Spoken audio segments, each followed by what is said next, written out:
జీవగ్రంథంలో నుండి వ్రాయబడిన ప్రతి సంగతి ఏదైతే మనం నేర్చుకుంటున్నామో, ఏదైతే మనం చదువుతున్నామో, వ్రాయబడిన ప్రతి సంగతి కూడా మన ఆత్మీయ జీవితాలకు ఉపయోగపడేది, మన ఆత్మీయ జీవితాన్ని బలపరిచేది, అర్థవంతంగా నిలబెట్టేది.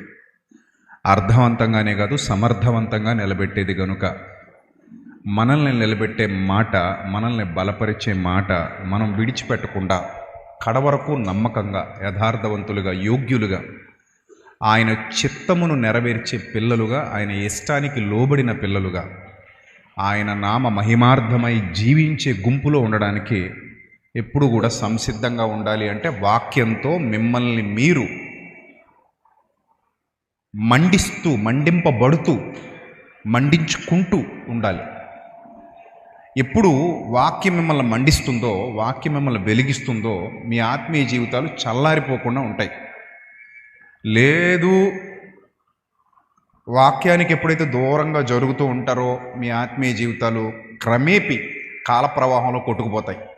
అలా కాలప్రవాహంలో కొట్టుకుపోయిన వాళ్ళు ఎంతమంది ఉన్నారో మనకు తెలుసు, మన కళ్ళతో మనం చూసాం. వాళ్ళ భక్తి జీవితాలు ఎలా భ్రష్టు పట్టిపోయాయో, వాళ్ళ కుటుంబాలు ఎలా ఛిద్రమైపోతున్నాయో, వాళ్ళ జీవితాలు ఎలా నాశనం వైపు పరుగులు తీస్తున్నాయో మనకు తెలుసు. వాక్యం అనేది మానవ జీవితంలో కరువైన ప్రతిసారి వాళ్ళ ఆత్మీయ జీవితాలు భ్రష్టు పట్టిపోతూనే ఉంటాయి. వాళ్ళ ఆత్మీయ జీవితాలు నాశనం అయిపోతూనే ఉంటాయి. వాళ్ళ ఆత్మీయ జీవితాలు ఎందుకు పనికి రాకుండా పోతూనే ఉంటాయి. కాబట్టి దారి తప్పిపోతున్న మనకి దేవుని పిలుపు చాలా అవసరం. ఎవరు దారి తప్పిపోతారు అంటే, ఈ లోకంలో అపవాది యొక్క మాయలో, దుష్టుని యొక్క వలలో పడిన ప్రతి వాడు ఏమైపోతాడు? దారి తప్పిపోతాడు. అవకాశం ఉందా లేదా? దారి తప్పిపోవడానికి అవకాశం ఉందా లేదా? ఉంది. అందుకే వ్రాయబడిన మాట పేతురు గారు చాలా స్పష్టంగా చెప్పారు, ఎవరిని మింగుదునా అని గర్జించు సింహం వలె మీ విరోధి అయిన అపవాది వెదకుచూ తిరుగులాడుచున్నాడు. కానీ ఎవరిని మింగుదునా అని వాడు వెదకుచూ తిరుగులాడుచున్నాడు. కనుక మీరు చాలా జాగ్రత్తగా ఉండాలి, మీరు చాలా కేర్ఫుల్గా ఉండాలని భక్తులందరికీ తెలియజెప్పాడు. ఎవరైతే భక్తి జీవితాన్ని కొనసాగించాలనుకుంటున్నారో, ఎవరైతే ముందుకు పోదాం అనుకుంటున్నారో, ఎవరైతే ఆత్మీయంగా వర్ధిల్లుదాం అనుకుంటున్నారో వాళ్ళందరికీ చెప్పాడు, మీరు చాలా కేర్ఫుల్గా ఉండాలి, మీరు చాలా జాగ్రత్తగా ఉండాలి, మీరు చాలా యథార్థంగా ఉండాలి, నమ్మకంగా ఉండాలి. లేకపోతే ఎప్పుడైనా సరే ఆ పునాదిని పగలగొట్టేయచ్చు. వన్స్ పునాది పగిలిపోయిందా, ఇక మళ్ళీ కట్టుకుందామంటే అదంత ఈజీ కాదు. మళ్ళీ నిలబెట్టేసుకుందామంటే అదంత ఈజీ కాదు. సో చాలా ప్రమాదకరమైంది, అది చాలా ఇబ్బందికరమైంది. కనుక బీ కేర్ఫుల్ అంటాడు. ఒకసారి మీరు పట్టుకున్న దాన్ని కాపాడుకోండి. మీరు పట్టుకున్న దాన్ని ఏం చేయాలట? కాపాడుకోవాలి. కాపాడుకోకపోతే నష్టపోతాం. ఈవెన్ హిస్టరీలో కూడా, ఓల్డ్ హిస్టరీలో కూడా, పాత నిబంధన కాలపు చరిత్రలో కూడా ఇలాంటి కొన్ని సంఘటనలు జరిగాయి, ఇలాంటి కొన్ని విషయాలు జరిగాయి. దేవుని మాట ఒక వైపుకు వెళ్ళమని చెప్తుంటే వారు మరో రూట్ తీసుకున్నారు. ఎప్పుడు కూడా ఆయన చిత్తం ఏది చెబుతోందో దానికి సంపూర్ణ విధేయత చూపించిన వారు సక్సెస్ అవుతారు. ఇది దేవుని చిత్తం అని ఎరిగి దానికి కంప్లీట్గా విధేయత ఎవడైతే చూపిస్తాడో he will be a successful person. లేదు, నేను అలా నిర్ణయం తీసుకోను, నేను అలా ఆలోచించను, నాకు ఏది రైట్ అనిపిస్తే చేసుకుంటూ వెళ్ళిపోతా, నాకు ఏది కరెక్ట్ అనిపిస్తే చేసుకుంటూ వెళ్ళిపోతా, నాకేది ఓకే అనిపిస్తే చేసుకుంటూ వెళ్ళిపోతా అని ఎవరైతే మొండిగా ముందుకెళ్ళిపోతారో వాళ్ళు వాళ్ళ జీవితాన్ని ఖచ్చితంగా కొలాప్స్ చేసుకుంటారు. వాళ్ళు వాళ్ళ జీవితాన్ని ఖచ్చితంగా నష్టం వైపు నడిపించుకుంటారు. ఒకటే గుర్తుపెట్టుకోండి, సృష్టికర్తకు ప్రతి మార్గం తెలుసు, మానవుడికి ప్రతి మార్గం తెలీదు. సృష్టికర్తకి రేపేం జరుగుతుందో కూడా తెలుసు, కానీ మానవుడికి రేపేం జరుగుతుందో తెలీదు. అందుకే ఆయన అన్నాడు, నేను మంచి కాపరిని అన్నాడు. కాపరి మంచి మార్గంలో నడిపిస్తాడు, పచ్చిక గల చోట్ల నడిపిస్తాడు, కరెక్ట్ వేలో నడిపిస్తాడు, కరెక్ట్ వేలో తీసుకెళ్తాడు. కాపరి లేక చెదిరిపోయారనే మాట మనం చాలాసార్లు చదువుకున్నాం. ఎందుకు చెదిరిపోయారట? కాపరి లేక చెదిరిపోయారట. అవును, నిజమే కదా. ఒక గైడ్ ఉండాలి. ఎక్కడైనా మనం తెలియని టూరిస్ట్ ప్లేస్కి వెళ్ళాం అనుకోండి, ఆ టూరిస్ట్ ప్లేస్లో మనం ఉండాలి అంటే, ఆ టూరిస్ట్ ప్లేస్లో మనం తిరగాలి అంటే దాని మీద మనకు అనుభవం లేదు.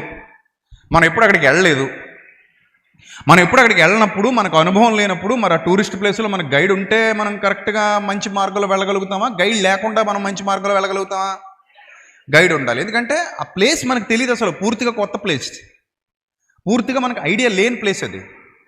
ఆ వాతావరణం మనకు తెలియదు, ఆ చుట్టూతో ఉన్న ప్రజల గురించి మనకు తెలియదు, ఆ చుట్టూతో ఉన్న పరిస్థితుల గురించి మనకు తెలియదు, అక్కడ ఏం జరుగుతుందో, ఎలా ఉంటుందో, వెదర్ ఎలా ఉంటుందో, దొంగలు ఉంటారేమో, హోటల్స్ ఎలా ఉంటాయో ఏమీ మనకు తెలియదు. కానీ అక్కడ అనుభవం పొందినటువంటి గైడ్ ఎవరైతే ఉన్నాడో గైడ్కి బాగా తెలుసు. కాబట్టి ఆ గైడ్ నిన్ను కరెక్ట్ రూట్లో నడిపిస్తాడు. ఇన్ ద సేమ్ సెన్స్ కాపరి లేకుండా చెదిరిపోయారు అన్న మాట మనం బాగా అబ్జర్వ్ చేస్తే, దేవుని మాట, ఆయన కాపరిగా ఉండి నడిపింపబడుతున్న వారు ఎవరైతే ఉన్నారో వారు ధన్యులు. ఆయన ఎవరి విషయంలో కాపరిగా ఉండి నడిపిస్తున్నాడో, ఎవరిని కాపరిగా ఉండి ముందు తీసుకెళ్తున్నాడో వాళ్ళు ధన్యులు. వాళ్ళ జీవితాలు ధన్యమైనవి అంటాడు, వాళ్ళ బ్రతుకులు ధన్యమైనవి. కనుక ఆయన మనకి ఒక మ్యాప్ ఇస్తాడు, ఒక రోడ్ మ్యాప్ ఇస్తాడు. ఇది నా చిత్తం నాన్న, ఈ చిత్తానుసారంగా నువ్వు వెళ్ళిపో, I will make your path very beautiful. నేను నీ మార్గాలన్నింటినీ కూడా నీట్గా డిజైన్ చేస్తాను, నేను కరెక్ట్గా కాపాడుకుంటాను. పూర్తిగా డిపెండ్ అయిపో, పూర్తిగా లోబడు, పూర్తిగా వివేచన కలిగి ముందడుగై, నా మాటకు విధేయత చూపించు. ఒకటే అడుగుతాడు, నా మాటకు విధేయత చూపించు, నా మాట లోబడు, దాన్ని గౌరవించి అంటాడు. సౌలు దగ్గర కూడా అదే చెప్పాడు, నేను నీకు బలివ్వడానికే తెచ్చాను అంటాడు పెద్ద మనిషి. ఎన్ని ఎందుకు తెచ్చారో నాయన? వద్దన్నాను కదా, నేను వాటిని తీసుకురావద్దన్నాను కదా, ఏది తెచ్చుకోవద్దన్నాను కదా. అవును, మరి ఎందుకు తెచ్చావు ఇవన్నీ? నిన్ను ఎవడు మోసుకురమ్మన్నాడు ఇవన్నీ, నిన్ను ఎవడు తీసుకురమ్మన్నాడు ఇవన్నీ అంటే అంటాడు, నేను బలివ్వడానికి తీసుకొచ్చాను అంటాడు. అది ఎవరికట్ట దేవుడికి బలివ్వడానికే తీసుకొచ్చాను నేను, నా కోసం కాదు. ఏదో నన్ను సెల్ఫిష్ అనుకుంటారేమో, ఏదో నేను స్వార్థపరుడు అనుకుంటారేమో. నేను స్వార్థపరుని కాదు, చాలా మంచి భక్తిపరుని అన్నట్టు బిల్డప్ ఇచ్చి, నేను ఇవన్నీ కూడా నీకు సాక్రిఫైస్ చేయడానికి, బలి అర్పించడానికి నేను తెచ్చా. అప్పుడు నువ్వు ఎందుకు తెచ్చావు, ఏ కారణంతో తెచ్చావు, నీ ఇంటెన్షన్ ఏంటి, ఏమీ చెప్పలేదు అక్కడ. ఏమంటున్నారు సమూయేలు గారు? నువ్వు ఏ ఇంటెన్షన్తో తెచ్చావో ఆ ఇంటెన్షన్ కరెక్టే అని అన్నాడు. అసలు అలా ఏమన్నాడు? బలి అర్పించడం కంటే కూడా మాట వినడం శ్రేష్టం. చూసారా ఏంటి శ్రేష్టం అంటున్నాడు? బలి అర్పించడం గొప్ప కదరా నాయన, బలి అర్పించడం కంటే కూడా మాట వినడం శ్రేష్టం. మీరు ఏదో గొప్ప గొప్ప కార్యాలు, గొప్ప గొప్ప బలి కార్యక్రమాలు, లేదా గొప్ప గొప్ప హోమ కార్యక్రమాలు పాత నిబంధన కాలం ప్రకారంగా చేయడం గొప్ప కాదు. సమీపించి ఆలకించడం శ్రేష్టం, మాట వినడం శ్రేష్టం. అది దేవుడు కోరుకుంటున్నటువంటి జీవితం. ఆయన చిత్తానుసారంగా నువ్వు నడిస్తే కరెక్ట్ మార్గంలో నేను నడిపిస్తాను. నేను చెప్పినట్టు విను. ఆమె గైడ్, నేను నీ జీవితానికి కాపరిని. ఏ మార్గంలో వెళ్ళాలో, ఎలా వెళ్ళాలో, ఏ రూట్లో వెళ్ళాలో నాకు తెలుసు అని ఆయన అంటున్నాడు. సో దాని ప్రకారంగా నేను నడిపిస్తానని వాగ్దానం చేస్తున్నాడు.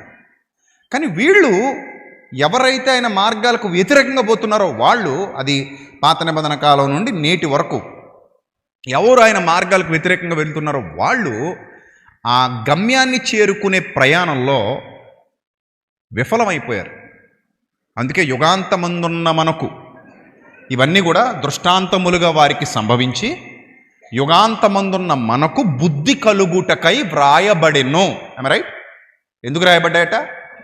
బుద్ధి కలగడానికి రాయబడ్డాయట. ఎందుకు? యుగాంతమందున్న వాళ్ళకి సంభవించాయి ఆల్రెడీ. వాళ్ళకి చూసాం, ఓహో ఇది పిక్చర్, క్లియర్ పిక్చర్ మా కంటికి కనబడుతుంది. వీళ్ళు ఇలాంటి మిస్టేక్ చేశారు, వీళ్ళు వాళ్ళ స్పిరిచువల్ జర్నీలో ఇలాంటి మిస్టేక్స్ చేశారు.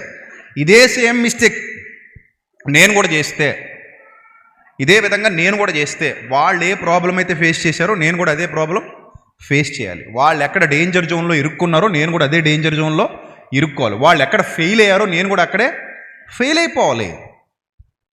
సో దాన్ని ఎలా తీసుకోవాలంటే, వాళ్ళు చేసిన తప్పు మా బ్రతుకులో జరగకూడదు అన్నట్టు తీసుకోవాలి. మీ అందరికీ స్పిరిచువల్ జర్నీ కంప్లీట్గా విజయవంతంగా పూర్తి చేద్దామని ఉందా లేదా చెప్పండి? అందరికి ఉందా? మనం స్టార్ట్ చేసినటువంటి స్పిరిచువల్ జర్నీని ఎలా పూర్తి చేయాలి? విజయవంతంగా పూర్తి చేయాలి. అదే మధ్యలో కొలాప్స్ అయిపోకూడదు, మధ్యలో దాని నుంచి వేరైపోకూడదు, మధ్యలో అజ్ఞానంలో పడిపోకూడదు, మధ్యలో దుర్మార్గతలో పడిపోకూడదు, దుష్టత్వంలో పడిపోకూడదు, మరలా విడిచి వచ్చిన దాని వైపు తిరగకూడదు. కడుగబడిన పంది మరలా బురదలో దొర్లునట్టు, కుక్క తన వాంతికి తిరుగునట్టు అను సామెత చొప్పున వీరికి సంభవించెను అన్నాడు కదా. అను సామెత చొప్పున వీరికి సంభవించెను అంటే అలాంటి దుస్థితి మన జీవితాల్లో రావడానికి వీలు లేదు. అసలు రాకూడదు, ఎట్టి పరిస్థితుల్లో రాకూడదంటే మరి ఏం చేయాలి? మనం ఏ జర్నీ అయితే స్టార్ట్ చేసామో ఆ జర్నీకి కట్టుబడి ఉండాలి. This is my journey, spiritual journey. I have a spiritual journey. నేను ముందుకే వెళ్ళాలి తప్ప వెనక్కి తిరిగి చూడకూడదు. నాగటి మీద చెయ్యి వేసి వెనక్కి తిరిగి చూసిన వాడట నాకు పాత్రుడు కాడు. నువ్వు నాగటి మీద చెయ్యేసావంటే ముందుకే పోవాలి, వెనక్కి తిరిగి చూడకూడదు. అందుకే చూడండి, మార్పు అనేది ఎప్పుడు మొదలవుద్ది అంటే మంచి ఆలోచనతో మొదలవుద్ది. మంచి ఆలోచన లేని చోట మార్పు మొదలు కాదు. మార్పు మన శరీరాలలో మొదలు కావాలి అంటే మంచి ఆలోచన మన హృదయాలలో పడాలి. అలాంటి మంచి ఆలోచన దొరికే చోటు దేవుని సన్నిధి. అర్థమైందా? ఈ మంచి ఆలోచన ఎక్కడ దొరుకుతుందట? మనకి దేవుని సన్నిధిలో దొరుకుతుంది. అందుకే నా ఆలోచన చేత నిన్ను నడిపించెదను, నా వాక్కు చేత నిన్ను బలపరిచెదను, నా మాట చేత నిన్ను తృప్తిపరిచెదను, నా మాట చేత, ఆ మాట యొక్క శక్తి చేత నిన్ను కాపాడెదను. ఆ మాటలే కదా ఈరోజు మనల్ని భక్తి జీవితంలో నిలబెట్టేవి. ఎవరు మాట్లాడితే దేవుడి మాటలు, దేవుడి ఆలోచనలు మన భక్తి జీవితంలో స్థిరంగా నిలబెడతాయి. దేవుడి ఆలోచనలు మన భక్తి జీవితంలో కాపాడతాయి. దేవుని మాటలు, దేవుని ఆలోచనలు. ఎప్పుడైతే దేవుని ఆలోచనలకు భిన్నంగా, దేవుని ఆలోచనలకు దూరంగా వెళతామో చాలా కోల్పోతాం మనకు తెలియకుండానే. లైఫ్లో ఎన్ని కోల్పోతామో మనకు తెలీదు, అన్నీ కోల్పోతూ వెళ్ళిపోతాం. ఇప్పుడు కోల్పోతాం మంచి ఆలోచన లేని హృదయంలో. ఇంకా ఆటోమేటిక్గా ఏ ఆలోచనలు వస్తాయి? చెడ్డ ఆలోచనలు వస్తాయి. ఎప్పుడైతే చెడ్డ ఆలోచనకు చోటిచ్చామో క్రియలన్నీ ఎలా మారిపోతాయి? చెడ్డగా మారిపోతాయి. క్రియలు ఎప్పుడైతే చెడ్డగా మారిపోయాయో లైఫ్ మొత్తం ఏ బాట పడుతుందంటే అపవాది బాట పడుతుంది. అదొక చీకటి మార్గం. ఆ చీకటి మార్గం గుండా వెళ్ళి సక్సెస్ అయిన వాళ్ళు ఎవరు లేరు. ఆ చీకటి మార్గం గుండా వెళ్ళి నిత్యజీవాన్ని పొందిన వాళ్ళు ఎవరు లేరు. ఆ చీకటి మార్గం గుండా వెళ్ళి దైవాశీర్వాదాలు పొందుకున్న వాళ్ళు ఎవరు లేరు.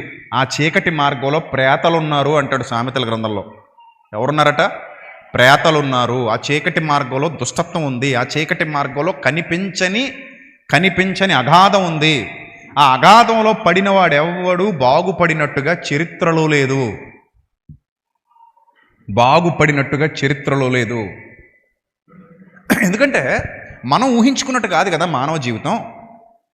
మనం చాలా ఊహించుకుంటాం, కానీ మానవ జీవితం మనం ఊహించుకున్నట్టు కాదు. దేవుడు అనుకున్నట్టే మానవ జీవితం ఉంటుంది.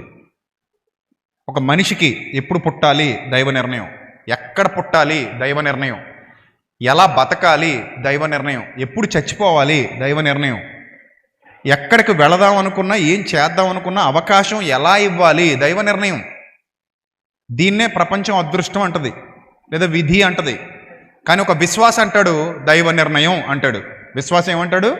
దైవ నిర్ణయం అంటాడు. అందుకే భక్తుడు కూడా ఎంత స్పష్టంగా చెప్తాడంటే, మీరు ఏదైనా చేద్దాం అనుకున్నప్పుడు, మీరు ఏదైనా పని ప్రారంభించినప్పుడు, నేను ఇలా చేద్దాం అనుకుంటున్నాను, అలా చేద్దాం అనుకుంటున్నాను, అంత సంపాదిద్దాం అనుకుంటున్నాను, ఇంత సంపాదిద్దాం అనుకుంటున్నాను, అలా ఖర్చు పెడదాం అనుకుంటున్నాను, ఇలా ఖర్చు పెడదాం అనుకుంటున్నాను, లేకపోతే ఆ వ్యాపారం మొదలు పెడదాం అనుకుంటున్నాను, ఈ వ్యాపారం మొదలు పెడదాం అనుకుంటున్నాను, లేకపోతే పెళ్లి చేద్దాం అనుకుంటున్నాను, ఇల్లు కడదాం అనుకుంటున్నాను, ఇంకోటి అనుకుంటున్నాను, ఇలాంటివి చెప్పేటప్పుడట నా ఓన్ ఇంటెన్షన్తో నేను చేస్తాను, నా ఓన్ ఇంటెన్షన్తో నేను చేయగలను, నా శక్తితో ఇది నేను చేయగలను, నా బలంతో ఇది నేను చేయగలను అనే మాట ఎప్పుడూ ఒక విశ్వాసి నోటి వెంట రాకూడదట. మరొక విశ్వాసి ఆటోమేటిక్గా తన పెదవులతో పలుకుతున్న ప్రతి మాటలో ఎలాంటి నిశ్చయతను కనపరచాలి, అతని పెదాల్లో నుండి బయటకు వస్తున్నటువంటి మాట ఎలాంటి ఫ్రేమింగ్లో ఉండాలి అంటే వాక్యపు ఫ్రేమింగ్లో ఉండాలి. అప్పుడే దానికి అందం, అప్పుడే దానికి విలువ, అప్పుడే ఆయనకి సంతోషం. ఎందుకంటే లోకం దాన్ని తెలుసుకోలేకపోయింది. లోకం చేసే ప్రతి పని నా బలం వల్ల, నా శక్తి వల్ల చేస్తున్నాను అనుకుంటుంది. కానీ అంటాడు శక్తి చేత కాదు, నీ బలము చేత కూడా కాదు. దేవుని యొక్క సెలవు లేకుండా ఏ మానవుడు తన చెయ్యి నోటికి అందించలేడు, ఒక ముద్ద నోట్లో పెట్టుకోలేడు. ఇది నీ గొప్పతనం కాదు, ఇది నీ శక్తి కాదు, ఇది నీ బలం కాదు. వన్ ఫైన్ డే నువ్వు ఆ సత్యాన్ని తెలుసుకుంటావు. వన్ ఫైన్ డే నీ కళ్ళ ముందుకు ఆ నిజం వస్తుంది. ఆ రోజు నువ్వు రియలైజ్ అవుతావు. అప్పుడు ఏడ్చినా ప్రయోజనం ఉండదు. ఈ లోకం అంతా అదే పరిస్థితి. ఏదో రోజు రొమ్ము గుట్టుకుని మరి ఏడుస్తుంది, రొమ్ము బాదుకొని మరి ఏడుస్తుంది ఈ లోకం. ఎందుకంటే తెలియట్లేదు ఈ లోకానికి ఇదంతా నా గొప్పతనం, ఇదంతా నా ఉన్నతి. కళ్ళ ముందు కనబడే మాయలో, మాయా జీవితంలో కొట్టుకుపోతూ, ఈ మాయా ప్రపంచంలో కొట్టుకుపోతూ ఇదంతా నా గొప్పతనం, ఇదంతా నా ఔన్నత్యం, ఇదంతా నా పవరు, ఇంకా అది లేదు ఇది లేదు అనుకుంటుంది లోకం. కానీ ఆయన అంటున్నాడు, this is not your power, this is not your victory. ఇది నీ గొప్పతనం కాదు, ఇది నీ విజయం కాదు, ఇది నీ శక్తి కాదు. ఇది దేవుని యొక్క అనుమతి. ఏంటది? అనుమతి. ఆయన అనుమతి లేకుండా ఎవడు ఏమీ చేయలేడు. అనుకుంటాం, బోలెడు అనుకుంటాం. మిమ్మల్ని ఒక ప్రశ్న అడగనా చిన్నగా? నేను చాలా అనుకున్నాను అన్నవాళ్ళు చేయొద్దండి. ఇప్పటివరకు లైఫ్లో ఏమనుకోలా మరి చేయొత్తడానికి భయపడతారా? అనుకున్నారు కదా. ఎన్ని అనుకుని ఉంటారు? చాలా అనుకున్నారు కదా. ఇప్పుడు మిమ్మల్ని అడుగుతున్నాను, నేను అనుకున్నవన్నీ అయిపోయాయి, అనుకున్నట్టే అయిపోయాయి, ఇప్పుడు చేయొత్తండి. ఆలస్యం చేయకూడదు, టక్కన ఎత్తాలి. మరి ఎవరు? ఎనీబడి? నేను అనుకున్నవన్నీ అనుకున్నట్టే, మొత్తం ఏ టు జెడ్, చిన్నప్పటి నుంచి ఇప్పటి వరకు ఏది అనుకున్నాను అన్నీ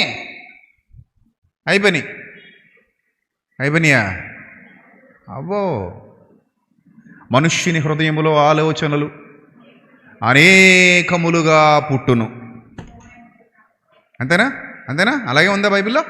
మనుష్యుని హృదయంలో ఆలోచనలు ఎన్ని పుడతాయట? అనేకములు పుడతాయట. ఆలోచనలట రోజుకి లక్షల్లో ఉంటాయట. లక్షలు మనం గమనించాం. లక్షల కొద్ది ఆలోచనలు మన మెదడులోకి వస్తా పోతా ఉంటాయి. సరే, నువ్వు బోలెడు ఆలోచనలు అనుకోవచ్చు. అనుకున్నవన్నీ అనుకున్నట్టే జరిగిపోతాయా? చల్లిన విత్తనాలన్నీ మొలకెత్తేస్తాయా? మొలకెత్తవు. అలాగే నువ్వు అనుకున్న ఆలోచనలన్నీ జరిగిపోవు. యెహోవా యొక్క తీర్మానమే స్థిరము. మీలో హీరోలు అయిపోదాం అనుకున్న వాళ్ళు ఉండొచ్చు, హీరోయిన్లు అయిపోదాం అనుకున్న వాళ్ళు ఉండొచ్చు, గొప్ప గొప్ప బిజినెస్ మ్యాగ్నెట్లు అయిపోదాం అనుకున్న వాళ్ళు ఉండొచ్చు. అలా చేసేద్దాం, ఇలా చేసేద్దాం, ఆ పని చేసేద్దాం, ఈ పని చేసేద్దాం, అది చదివేద్దాం, ఈ చదివేద్దాం, ఆ ఉద్యోగం కొట్టేద్దాం, ఈ ఉద్యోగం కొట్టేద్దాం, కలెక్టర్ అయిపోదాం, డాక్టర్ అయిపోదాం కదా, ఇంకేదేదో అయిపోదాం, ఏదో చేసేద్దాం అని అనుకుంటున్న వాళ్ళు చాలామంది ఉండొచ్చు. కానీ మనుష్యుని హృదయంలో ఆలోచనలు అనేకములుగా పుట్టును, చివరికి యెహోవా యొక్క తీర్మానమే స్థిరం. అప్లికేషన్లు చాలామంది పెట్టుకుంటారు, కానీ అందరికీ ఆర్డర్లు పాస్ అవ్వవు. అప్లికేషన్ అయితే అందరూ పెడతారు, కానీ అందరికీ ఆర్డర్ పాస్ అవ్వదు, అందరికీ ఆ ఉద్యోగం రాదు, అందరికీ ఆ లోన్ రాదు, అందరికీ ఆ అవకాశం రాదు. ఇన్ ద సేమ్ సెన్స్ మనుష్యుని యొక్క హృదయంలో ఆలోచనలు అనేకములుగా పుట్టును, కానీ చివరికి దేవుని యొక్క తీర్మానమే స్థిరమవుతుందని ఎవడు గ్రహిస్తాడో వాడికి అర్థమైపోయింది భవిష్యత్తు ప్రణాళిక. ఏంటంటే, నేను చాలా చేద్దాం అనుకుంటాను, నేను అనుకున్నా, నువ్వు అనుకున్నావు, చాలామంది అనుకున్నారు, అనుకుంటూనే ప్రపంచం బ్రతుకుతుంది. హోప్తో, ఊహల్లో బతుకుతుంది ప్రపంచం. చాలా చేద్దాం, అది చేద్దాం, ఇది చేద్దాం అని అనుకుంటూనే ప్రపంచం బ్రతుకుతుంది. కానీ నువ్వు అనుకున్నది ఒకటైతే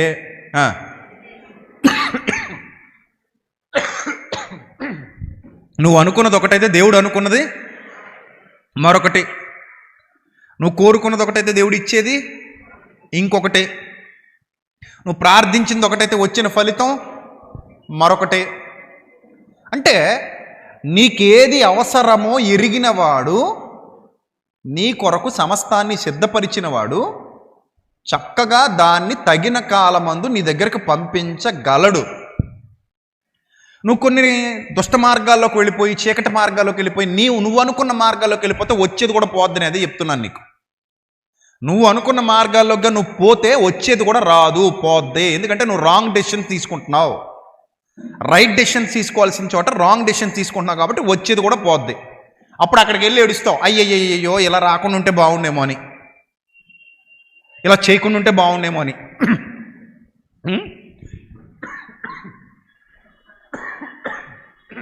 ఇలా ఆలోచించుకుని ఉంటే బాగుండేమో అనుకుంటా. అప్పుడు కొంతమంది మీటింగ్స్ పిలిచిన వాళ్ళు పైన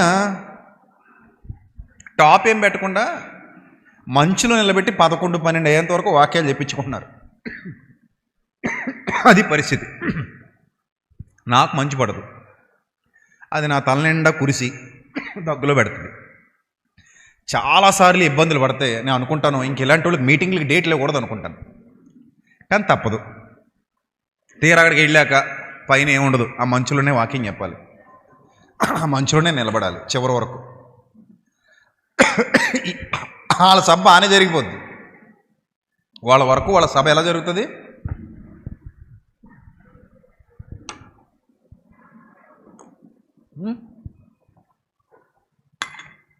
బాగానే జరిగిపోద్ది.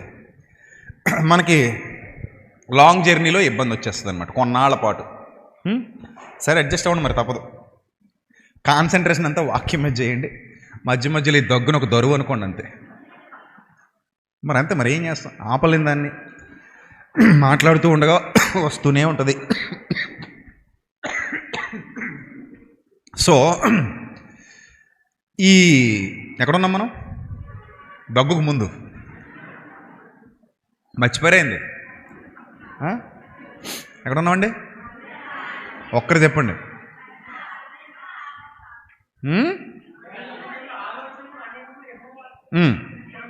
మనం చాలా ఆలోచన చేస్తాం, కానీ దేవుడు ఏమంటున్నాడో చూద్దాం. యాకోబు పత్రిక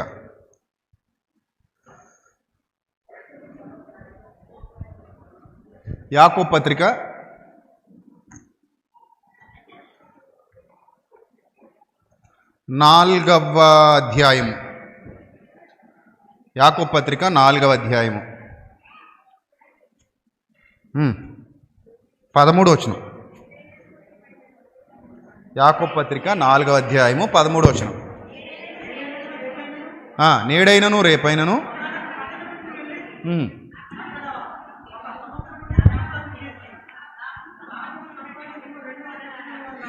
నేడైనను రేపైనను ఒకానొక పట్టణమునకు వెళ్ళి అక్కడ 1 సంవత్సరం ఉండి వ్యాపారము చేసి లాభము సంపాదింతము రండని చెప్పుకొని వారలారా. ఏమంటున్నాడు? ఒకానొక సంవత్సరం ఉండి ఏం సంపాదించాలట? లాభం సంపాదించాలని చెప్పుకొని వారలారా. రేపేమి సంభవించునో మీకు తెలీదు. This is the ultimate truth. ఏంటిది? Ultimate truth. రేపేమి సంభవించునో మీకు తెలీదు. ఇది నిజమా అబద్ధమా మీరు చెప్పండి? మాకు తెలుసు ఎవరినున్నారా? మాకు తెలుసు ఎవరినున్నారా? ఎవరు లేరు. అందరూ ఒకటే మాట ముక్త కంఠంతో చెప్పాలి. ఏమనంటే నిజమే, రేపేమి సంభవించునో మాకు తెలీదు. నెక్స్ట్, మీ జీవము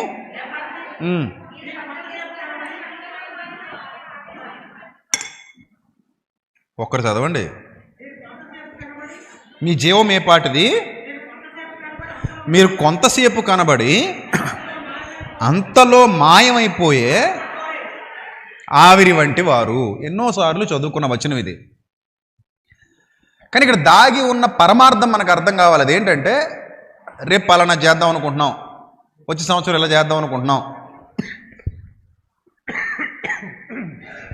ఎల్లుండి ఇలా చేద్దాం అనుకుంటున్నాం, లేదా నెక్స్ట్ 10 సంవత్సరాలు 5 సంవత్సరాల తర్వాత ఇలా చేద్దాం అనుకుంటున్నాం. అలా అనుకుంటాం మనం.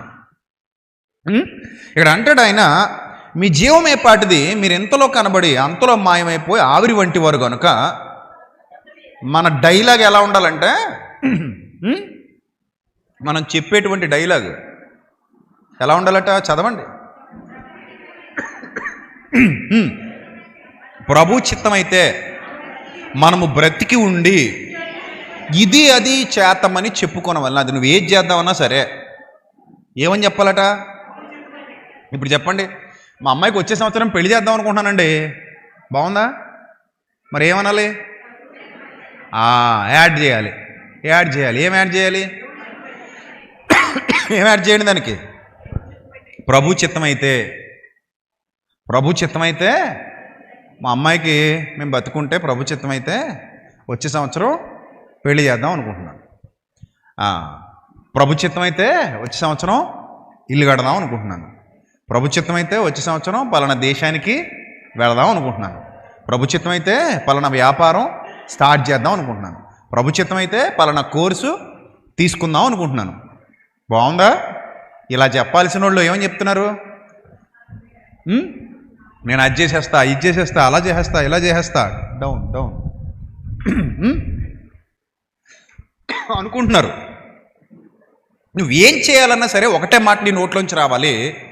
ప్రభు చిత్తమైతే నేను ఇది అది చేస్తానని చెప్పుకోవాలి. చెప్పండి, మీరు ఇలాగే చెప్తున్నారా? ఎంతమంది చెప్తున్నారు ఇలాగే? ఎప్పుడైనా సరే ఇలాగే చెప్తానని అన్న వాళ్ళు చేయి చూపించండి. ఎప్పుడైనా సరే ఇలాగే చెప్తానని అన్నవాళ్ళు చూసారా ఎంతమంది ఉన్నారో? God bless you all. మరి మిగిలిన వాళ్ళ పరిస్థితి ఏంటి అంటే మిగిలిన వాళ్ళు ఇంకా అప్డేట్ అవ్వలేదా? వాక్యం కొత్త మీకేంది? వాక్యం కొత్త, పాత అయిపోయి మర్చిపోయారా?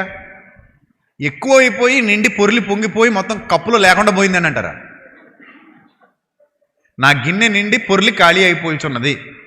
ఏంటది? నా గిన్నె నిండి పొర్లి ఖాళీ అయిపోవచ్చున్నది, ఇంక అందులో ఏమీ మిగలడం లేదు. అదా మన హృదయంలో నుంచి వచ్చే స్పందన? మరి ఏంటి? నీ గిన్నె నిండి పొర్లి పొర్లి మరి ఏం చెప్పాలి? ప్రభు చిత్తమైతే మా వాడిని ఐఏఎస్ చదివిస్తా, ప్రభు చిత్తమైతే మా అమ్మాయిని పలానా జాబ్కి పంపిస్తా, ప్రభు చిత్తమైతే ఇల్లు కడతా, ప్రభు చిత్తమైతే పెళ్లి చేస్తా, ప్రభు చిత్తమైతే వచ్చే సంవత్సరం ఈ వ్యాపారం ప్రారంభిస్తా, ప్రభు చిత్తమైతే ఈ కార్యం చేస్తా. ఇది మనం మాట్లాడాల్సినటువంటి విధానం. అలా కాకుండా ఆ విధానం కాకుండా నా ఓన్ ఇంటెన్షన్తో, నా శక్తితో, నా బలంతో నేనేదో చేయగలను, చేస్తాను అనే భావజాలాన్ని ఎప్పుడైనా ప్రదర్శిస్తున్నావంటే గనుక నువ్వు అనుకుంటున్న విధి అనుకుంటావో లేకపోతే యూనివర్స్ అనుకుంటావో, అంటే అందరికీ అర్థమయ్యేలా చెప్తున్నా, అదృష్టం అంటావో, పలు రకాల పేర్లతో పిలుస్తున్నారు కదా. ఒకడేమో అదృష్టం అన్నారు, మరికొందరేమో విధి అన్నారు, మరికొందరేమో యూనివర్స్ నుండి వచ్చే సహాయం అన్నారు. మనం ఏమంటున్నాం? దేవుడు అంటున్నాం. అర్థమైందా? ఆ అవకాశం మిస్ అయిపోతాం. నా ఓన్ ఇంటెన్షన్తో, నా ఓన్ వేలో నేను వెళ్ళిపోతున్నాను నేను ఎప్పుడు అనుకోవద్దు. జీవితం అనేది నదిలో కొట్టుకుపోయే ఒక బంతి లాంటిది. అది ఆ వాలును బట్టి వెళ్ళిపోతూ ఉంటుంది. అంటే ఈ బంతిని ఎక్కడికి తీసుకెళ్లాలన్నది నది ఇష్టం తప్ప, నీటి ప్రవాహం యొక్క ఇష్టం తప్ప బంతి ఇష్టం కాదు. అక్కడ నీటి ప్రవాహం గుండా నువ్వు వెళుతున్నావు. నిన్ను ఎక్కడి దాకా తీసుకెళ్ళి చేర్చాలన్నది ఎవరిష్టం? ఆ ప్రవహిస్తున్న నది యొక్క ఇష్టంలో మీకు ఇమిడి ఉంది నీ జీవితం ఒక బంతిగా. అలా కొట్టుకుపోతున్నావు. అలాగే విధి విధి విధి అంటావో, లేకపోతే దేవుడు అంటావో, అదృష్టం అంటావో, యూనివర్స్ నుంచి వచ్చే సహాయం అంటావో, ఏమంటావో ఒకసారి వెనక్కి తిరిగి జీవితాన్ని అబ్జర్వ్ చేసుకో. నువ్వు ఎక్కడ దాకా కొట్టుకొచ్చావన్నా కూడా అది నీకు తెలిసి జరగల. ఎక్కడో కనెక్ట్ అయ్యావు, ఆకర్షింపబడ్డావు. ఆ చిన్న కనెక్షన్ మిస్ అయి ఉండుంటే ఈరోజు ఎక్కడ ఉండేవాడివి, ఎక్కడ ఉండేదానివి? ఒకసారి అబ్జర్వ్ చేసుకో. నేను చెప్పేది నిజం అబద్ధమో? ఎక్కడ అయ్యిందో తెలియదు కనెక్షన్, చిన్న కనెక్షన్ కనెక్ట్ అయింది. అలా కనెక్ట్ అవ్వబట్టి ఈరోజు నువ్వు ఈ బ్యూటిఫుల్ ప్లేస్లో, బ్యూటిఫుల్ లైఫ్లో ఉన్నావు. అర్థమైందా? ఒక విశ్వాస సంబంధమైన ఏర్పాటు కలిగినటువంటి జీవితంలో ఉన్నావు నువ్వు. ఒకసారి మీ అందరూ పరీక్షించుకోండి. ఒకసారి వెనక్కి ఆలోచించుకోండి. ఆ కనెక్షన్ కానీ కనెక్ట్ అయి ఉండకపోతే, అది జరిగి ఉండకపోతే ఈరోజు నువ్వు ఇక్కడ ఉంటావా?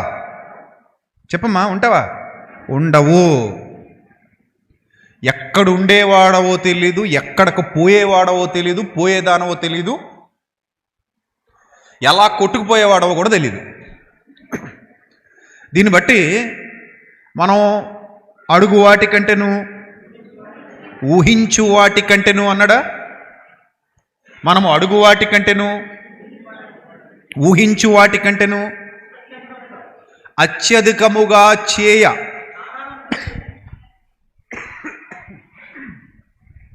శక్తిగల దేవుడు. అర్థమవుతుందా? మనం అడుగు వాటికంటే కూడా, ఊహించు వాటికంటే కూడా అత్యధికముగా చేయ శక్తిగల దేవుడు. దాన్ని ఒకసారి క్లియర్గా అబ్జర్వ్ చేయండి. మన ఊహలు, మన ఆలోచనలు, మన ఉద్దేశాలు కొంతవరకే. చివరికి యెహోవా యొక్క తీర్మానమే స్థిరము. అప్పుడు ఏం చెప్పాలి? ప్రభు చిత్తమైతే ఇది అది చేతమని చెప్పుకోవాలి. ఒకసారి చూడండి, దేవుడు అబ్రహాముని పిలుస్తాడు, నాయనా నువ్వు రా అని పిలుస్తాడు. ఆదికాండం ఒకసారి చూడండి.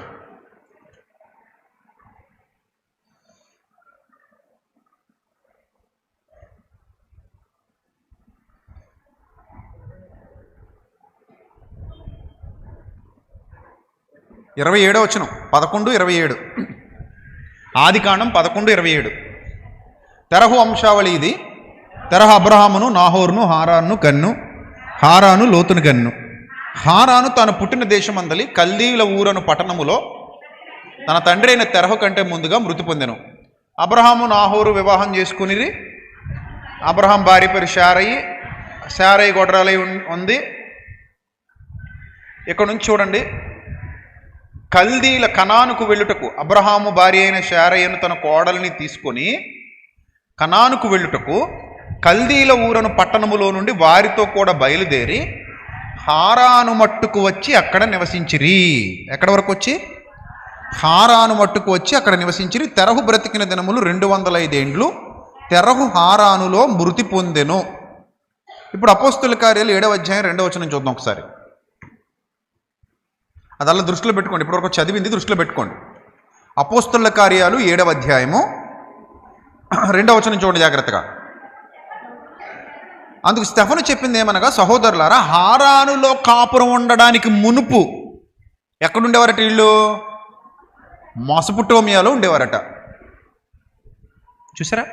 అందుకే దేవుని వాక్యం మనకు అర్థం కావాలంటే అన్ని చోట్ల ఈ సందర్భం ఎక్కడెక్కడుందా అని వెతకాలి. ఒకే చోట ఫిక్స్ అయిపోయి ఆగిపోకూడదు. ఈ సందర్భం ఇంకా ఎక్కడెక్కడుంది, ఎన్ని చోట్ల ఉంది అనే పరిశీలన దృక్పథంతో ఏం చేయాలి? వెతకాలి.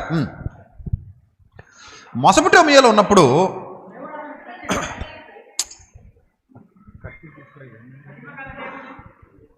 మహిమగల దేవుడు ప్రత్యక్షమై,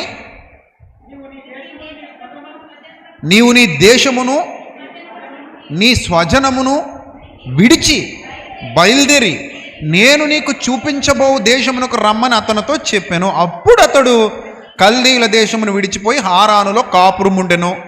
అతని తండ్రి చనిపోయిన తర్వాత అక్కడ నుండి మీరు ఇప్పుడు కాపురము నీ దేశమందు నివసించక దేవుడు అతను తీసుకొని వచ్చాను. అంటే దేవుడు చెప్పిన ప్లేస్కి వెళ్లకుండా ఎక్కడ ఆగిపోయాడు? హారాల్లో ఆగిపోయాడు.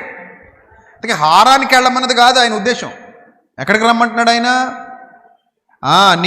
నేను చూపించబో దేశానికి వెళ్ళు అని చెప్పాడు. కానీ మరి ఎందుకు మధ్యలో ఆ నిర్ణయం తీసుకున్నారో, వాళ్ళ నాన్నగారు చనిపోయేంత వరకు ఎక్కడ ఉండిపోయారట? లేట్ అయింది. హారాన్లో ఉండిపోయారు. హారాన్లోనే వాళ్ళ ఫాదర్ ఏమైపోయారు? చచ్చిపోయారు.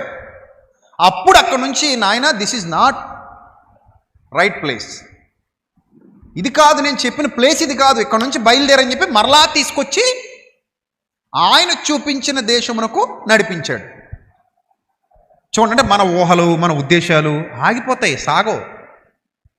ఆయన చెప్పిన నిర్ణయం, ఆయన అనుకున్నట్టుగా మన జీవితంలో జరిగితే మనం కరెక్ట్ ప్లేస్లో ల్యాండ్ అవుతాం. మీరు అనుకోవచ్చు, ఏమంటే కరెక్ట్ ప్లేస్లో ల్యాండ్ అవ్వడం అనగానే, దేవుడు నడిపించడం అనగానే ఈ లోకమాయలో నుండి లేదా ఈ లోకంలోనే బాగా హెచ్చించడం అని మీరు అనుకోవచ్చు. అది కరెక్ట్ కాదు. ఆయన నిన్ను కరెక్ట్ ప్లేస్లో నడిపిస్తున్నాడు అంటే ఎప్పటికీ వాడిపోని జీవితం ఇవ్వబోతున్నాడు. ఎలాంటి జీవితం ఇవ్వబోతున్నాడు? క్షయమైనదా, అక్షయమైనదా? ఎలాంటిది?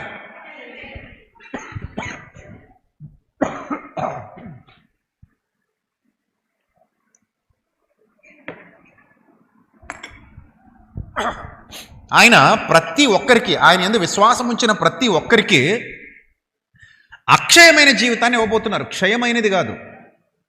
క్షయమైనది మనకు అవసరం లేదు. ఎందుకంటే క్షయమైనది ఎంత అందంగా ఉంటే మాత్రం ఏంటి ఉపయోగం చెప్పండి? క్షయమైన జీవితం ఎంత అందంగా ఉంటే ఏంటి ఉపయోగం? అది ఎలాగూ ఏమైపోయేది? నాశనం అయిపోయింది. ఇప్పుడు ఆవిరి ఎంత అందంగా ఉంటే ఏం కావాలి? మంచు ఎంత అందంగా ఉంటే ఏం కావాలి? కాసేపటికి ఏమైపోద్ది? అది మాయమైపోద్ది.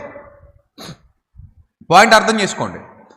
ఆవిరిలాగా క్షయమైపోయే జీవితం కావాలని కోరుకోవట్లేదు. అంటే ఇక్కడేదో గొప్పడైపోవాలి, ఇక్కడేదో బాగా కోట్లు సంపాదించేయాలి, ఇక్కడేదో గొప్ప ఉన్నతమైన స్థితికి ఎదిగి, అది కోరుకోవట్లేదు. అక్కడ నువ్వు ఎన్ని కోట్లు సంపాదించేసినా వన్ ఫైన్ డే ఇక్కడ నుంచి వెళ్ళిపోతాం. I'm right are wrong? ఎన్ని కోట్లైనా సంపాదించు, వన్ ఫైన్ డే ఇక్కడ నుంచి వెళ్ళిపోతాం. అందుకని అది కోరుకోవట్లేదు. మరి ఆయన ఏం కోరుకుంటున్నాడంటే ఎక్కడి నుంచి అక్షయమైన స్థితిలోకి నేను నడిపించాలి, అక్షయమైన జీవితాన్ని నీకు ఇవ్వాలని కోరుకుంటున్నాడు ఆయన. అక్షయమైన లైఫ్ అంటే వాడిపోని జీవితం, తొట్టిల్లిపోని జీవితం, గొప్పదైన జీవితం ఇవ్వాలని కోరుకుంటున్నాడు ఆయన. ఇప్పుడు మనం అన్నీ వదిలేసి ఆయన చెప్పింది ఒకటి, వీళ్ళ నిర్ణయాల మధ్యలో మరొకటి. అందుకే నేను చెప్తున్నాను, మానవుని హృదయంలో ఆలోచనలు అనేకములుగా పుట్టును, కానీ చివరికి ఎవరి తీర్మానం స్థిరమట? యెహోవా యొక్క తీర్మానమే స్థిరము. దేవుని యొక్క తీర్మానమే స్థిరము. అందుకే మనం ఏం చేసినా ఏం చెప్పాలి? ప్రభు చిత్తం అయితే నేను ఎలా చేద్దాం అనుకుంటున్నానండి, ప్రభు చిత్తం అయితే నేను అలా చేద్దాం అనుకుంటున్నాను. ఆయన చిత్తం ఏంటో తెలుసుకున్నోడు మాత్రమే కరెక్ట్ ప్లానింగ్లో వెళ్తాడు. ఇప్పుడు ఈరోజు సండే, మీరు దేవుని సన్నిధికి రావడం దేవుని చిత్తమా, లోకంలో గడపడం దేవుని చిత్తమా? ఏది దేవుని చిత్తం మీరు చెప్పండి. మీ జ్ఞానాన్ని బట్టి చెప్పండి. దేవుని సన్నిధికి రావడమే దేవుని చిత్తం, లోకంలో గడపడం దేవుని చిత్తం కాదు. పక్కా ఫిక్స్. మరి రాత్రి నిద్రపోయే ముందు టెన్షన్గా పొద్దున్న లేచి పలానా టైంకి అన్ని పనులు కంప్లీట్ చేసేసుకుని, పలానా టైం కల్లా నేను దేవుని సన్నిధిలో కనబడాలి, పలానా టైం కల్లా నేను అక్కడ ఉండాలి అని ఎంతమంది రాత్రి ప్రార్థన చేసుకుని ప్రిపేర్ అయి పడుకున్నారు? ఎంతమంది ప్రిపేర్ అవ్వకుండా పడుకున్నారు? పోనీ అది అక్కడే దొరికిపోతాం మనం, అక్కడే దొరికిపోతాం. నేను ఒకటే చెప్తున్నాను, గుర్తుపెట్టుకోండి. పలానాది దేవుని చిత్తం అని తెలిసినప్పుడు మన అడుగులు ఖచ్చితంగా అటు పడుతూ ఉంటే, నా చిత్తమెరిగిన వాడు గనుక నేను ఇతనిని కాపాడేదను, నా చిత్తమెరిగిన వాణిని నేను ఆశీర్వదించేదను, నా చిత్తానుసారంగా బ్రతికేవాడి ప్రార్థనకు నేను జవాబిస్తాను అన్నాడు. ప్రార్థనకు జవాబు రావాలన్నా కూడా ఆయన చిత్తం ఇది అని తెలుసుకొని వెళ్ళాలి. పాతకాలంలో ప్రవక్తలు పనిచేస్తున్న కాలంలో ముఖ్యంగా చెరకు వెళ్ళిపోయేటువంటి భయంకరమైన పాపాలు ఎక్కువ చేసేసారు. కృపను పోగొట్టుకున్నారు. కృపని చేజేతులారు పోగొట్టుకుని ఇంకా రోజు పాపంలో బతుకుతూ, ఆయన ముళ్ళులా బోడుస్తూ, ఆయనకి విరోధంగా బతుకుతూ, ఆయనకి వ్యతిరేకంగా మారుతూ ఆశీర్వాదాలన్నీ పోగొట్టుకున్నారు వాళ్ళు. ఒక దేశం ఇచ్చి ముప్పొద్దుల మేపుతూ చుట్టుపక్కల వాళ్ళందరికీ వీరి భయం కలగజేసి చక్కగా కాపాడుతున్నటువంటి పరిస్థితిలో, వాళ్ళని హెచ్చిస్తూ దీవిస్తూ వాళ్ళ జనాంగాన్ని వృద్ధి పొందిస్తున్నటువంటి పరిస్థితుల్లో వాళ్ళు ఆ అవకాశాన్ని దుర్వినియోగం చేసుకున్నారు, ఆ అవకాశాన్ని పాడు చేసుకున్నారు. అంత గొప్ప అవకాశాన్ని చేజేతులారా నాశనం చేసుకున్నారు. అప్పుడు ఇంకా వాళ్ళ పాపాలకు ప్రతిఫలంగా చెరకు అప్పగించేటువంటి పరిస్థితి వచ్చింది. ఇంకా త్వరలో వీళ్ళు ఎక్కడికి వెళ్తారంటే చెరకు వెళ్తారు, చెరలోకి వెళ్ళిపోతారు, బందీలైపోతారు. అక్కడ హేయమైన కార్యాలు చేయాల్సి వస్తుంది, అక్కడ ఇబ్బందికరమైన పరిస్థితులు ఎదుర్కోవాల్సి వస్తుంది, అక్కడ నాశనకరమైన పరిస్థితులు గుండా ప్రయాణం చేయాల్సి వస్తుంది. అవన్నీ తెలుసు కానీ దేవుని చిత్తానికి వ్యతిరేకంగా రూట్ మారి వెళ్ళారు. ఇప్పుడు చూడండి, ఒక పాయింట్ మీకు చూపిస్తాను. ఇర్మియా గారు వచ్చారు వాళ్ళ దగ్గరికి, 42వ అధ్యాయం.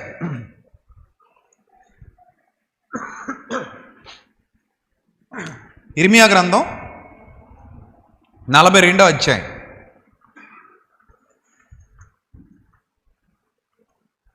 ఇర్మియా గ్రంథం 42వ అధ్యాయము ప్రారంభం నుండి చూద్దాం. అంతలో సేనాధిపతులందరూ కారేహ కుమారుడైన యోహానానును హోషేయ కుమారుడైన యెజన్యాయు అల్పులేమి గనులేమి ప్రజలందరూ ప్రవక్త అయిన ఇర్మీయా వద్దకు వచ్చి అతనితో ఇలాగూ మనవి చేసిరి, మేము ఎంత కొంచెం మంది మిగిలి ఉన్నామో నువ్వు చూస్తున్నావు కదా. అంటే తగ్గారా పెరిగారా? బలం తగ్గిందా పెరిగిందా? బలం ఏమైంది? తగ్గింది. మేము ఎంత కొంచెం మంది మిగిలిపోయామో నీకు తెలుసు కదా, నువ్వు చూస్తున్నావు కదా. చిత్తగించి మా విన్నపమును నీ సన్నిధికి రానిచ్చి శేషించి ఉన్న మా అందరి నిమిత్తం నీ దేవుడైన యెహోవాకు ప్రార్థన చెయ్యి. ఒకటే గుర్తుపెట్టుకోండి, ఆ రోజుల్లో బుక్ లేదు కాబట్టి డైరెక్ట్ ఆ బుక్ రాయబోయే ప్రవక్త దగ్గరికి వెళ్ళి అడుగుతున్నారు. ఇర్మీయా గ్రంథం ఇంకా అప్పటికేమవ్వలేదు, సంపూర్ణంగా వ్రాయబడలేదు. ఆయన దగ్గరికి వెళ్ళి అడుగుతున్నారు. ఏమని అడుగుతున్నారంటే, ఏమంటే ఇర్మీయా గారు, మీరు దేవుని ప్రవక్త కనుక ఆయన చిత్తం ఏంటో మీకు బయలుపరుస్తాడు కనుక మీరు చెప్పండి, మేము నేర్చుకుంటాం. మీరు చెప్పండి, మేము వింటాం. ఇప్పటికే చాలామందిని కోల్పోయాం, ఇంకా కోల్పోవడం మాకు ఇష్టం లేదు. ఇప్పటికే చాలామందిని నష్టపోయాం, ఇంకా నష్టపోవడం మాకు ఇష్టం లేదు. ఇంకా ఎంతమంది చచ్చిపోతున్నారో మాకు తెలీదు, ఇంకా ఎంత ఉగ్రత రాబోతుందో మాకు తెలియదు, ఇంకా ఎంత భయంకరమైన పరిస్థితులు రాబోతున్నాయో మాకు తెలీదు. లైఫ్ ఎప్పుడు చెప్పి చేయదు ఏమిని. అందుకే చెప్తున్నా, జాగ్రత్తగా ఉండండి అని. జాగ్రత్తగా ఉండండి. ఇష్టం వచ్చినట్టుగా వ్యవహరిస్తే నాకేంట్లే అని అనుకుంటే ఎప్పుడు దెబ్బపడిపోద్దో తెలీదు. పడ్డ తర్వాత తట్టుకోవడమే చాలా కష్టంగా ఉంటుంది. అందుకే భయభక్తులు కలిగి ఉండమన్నాడు. దేవుడు కాపాడుకునే మనిషికి దేవుడు విడిచిపెట్టేసే మనిషికి చాలా తేడా ఉంటుంది తెలుసా మీకు?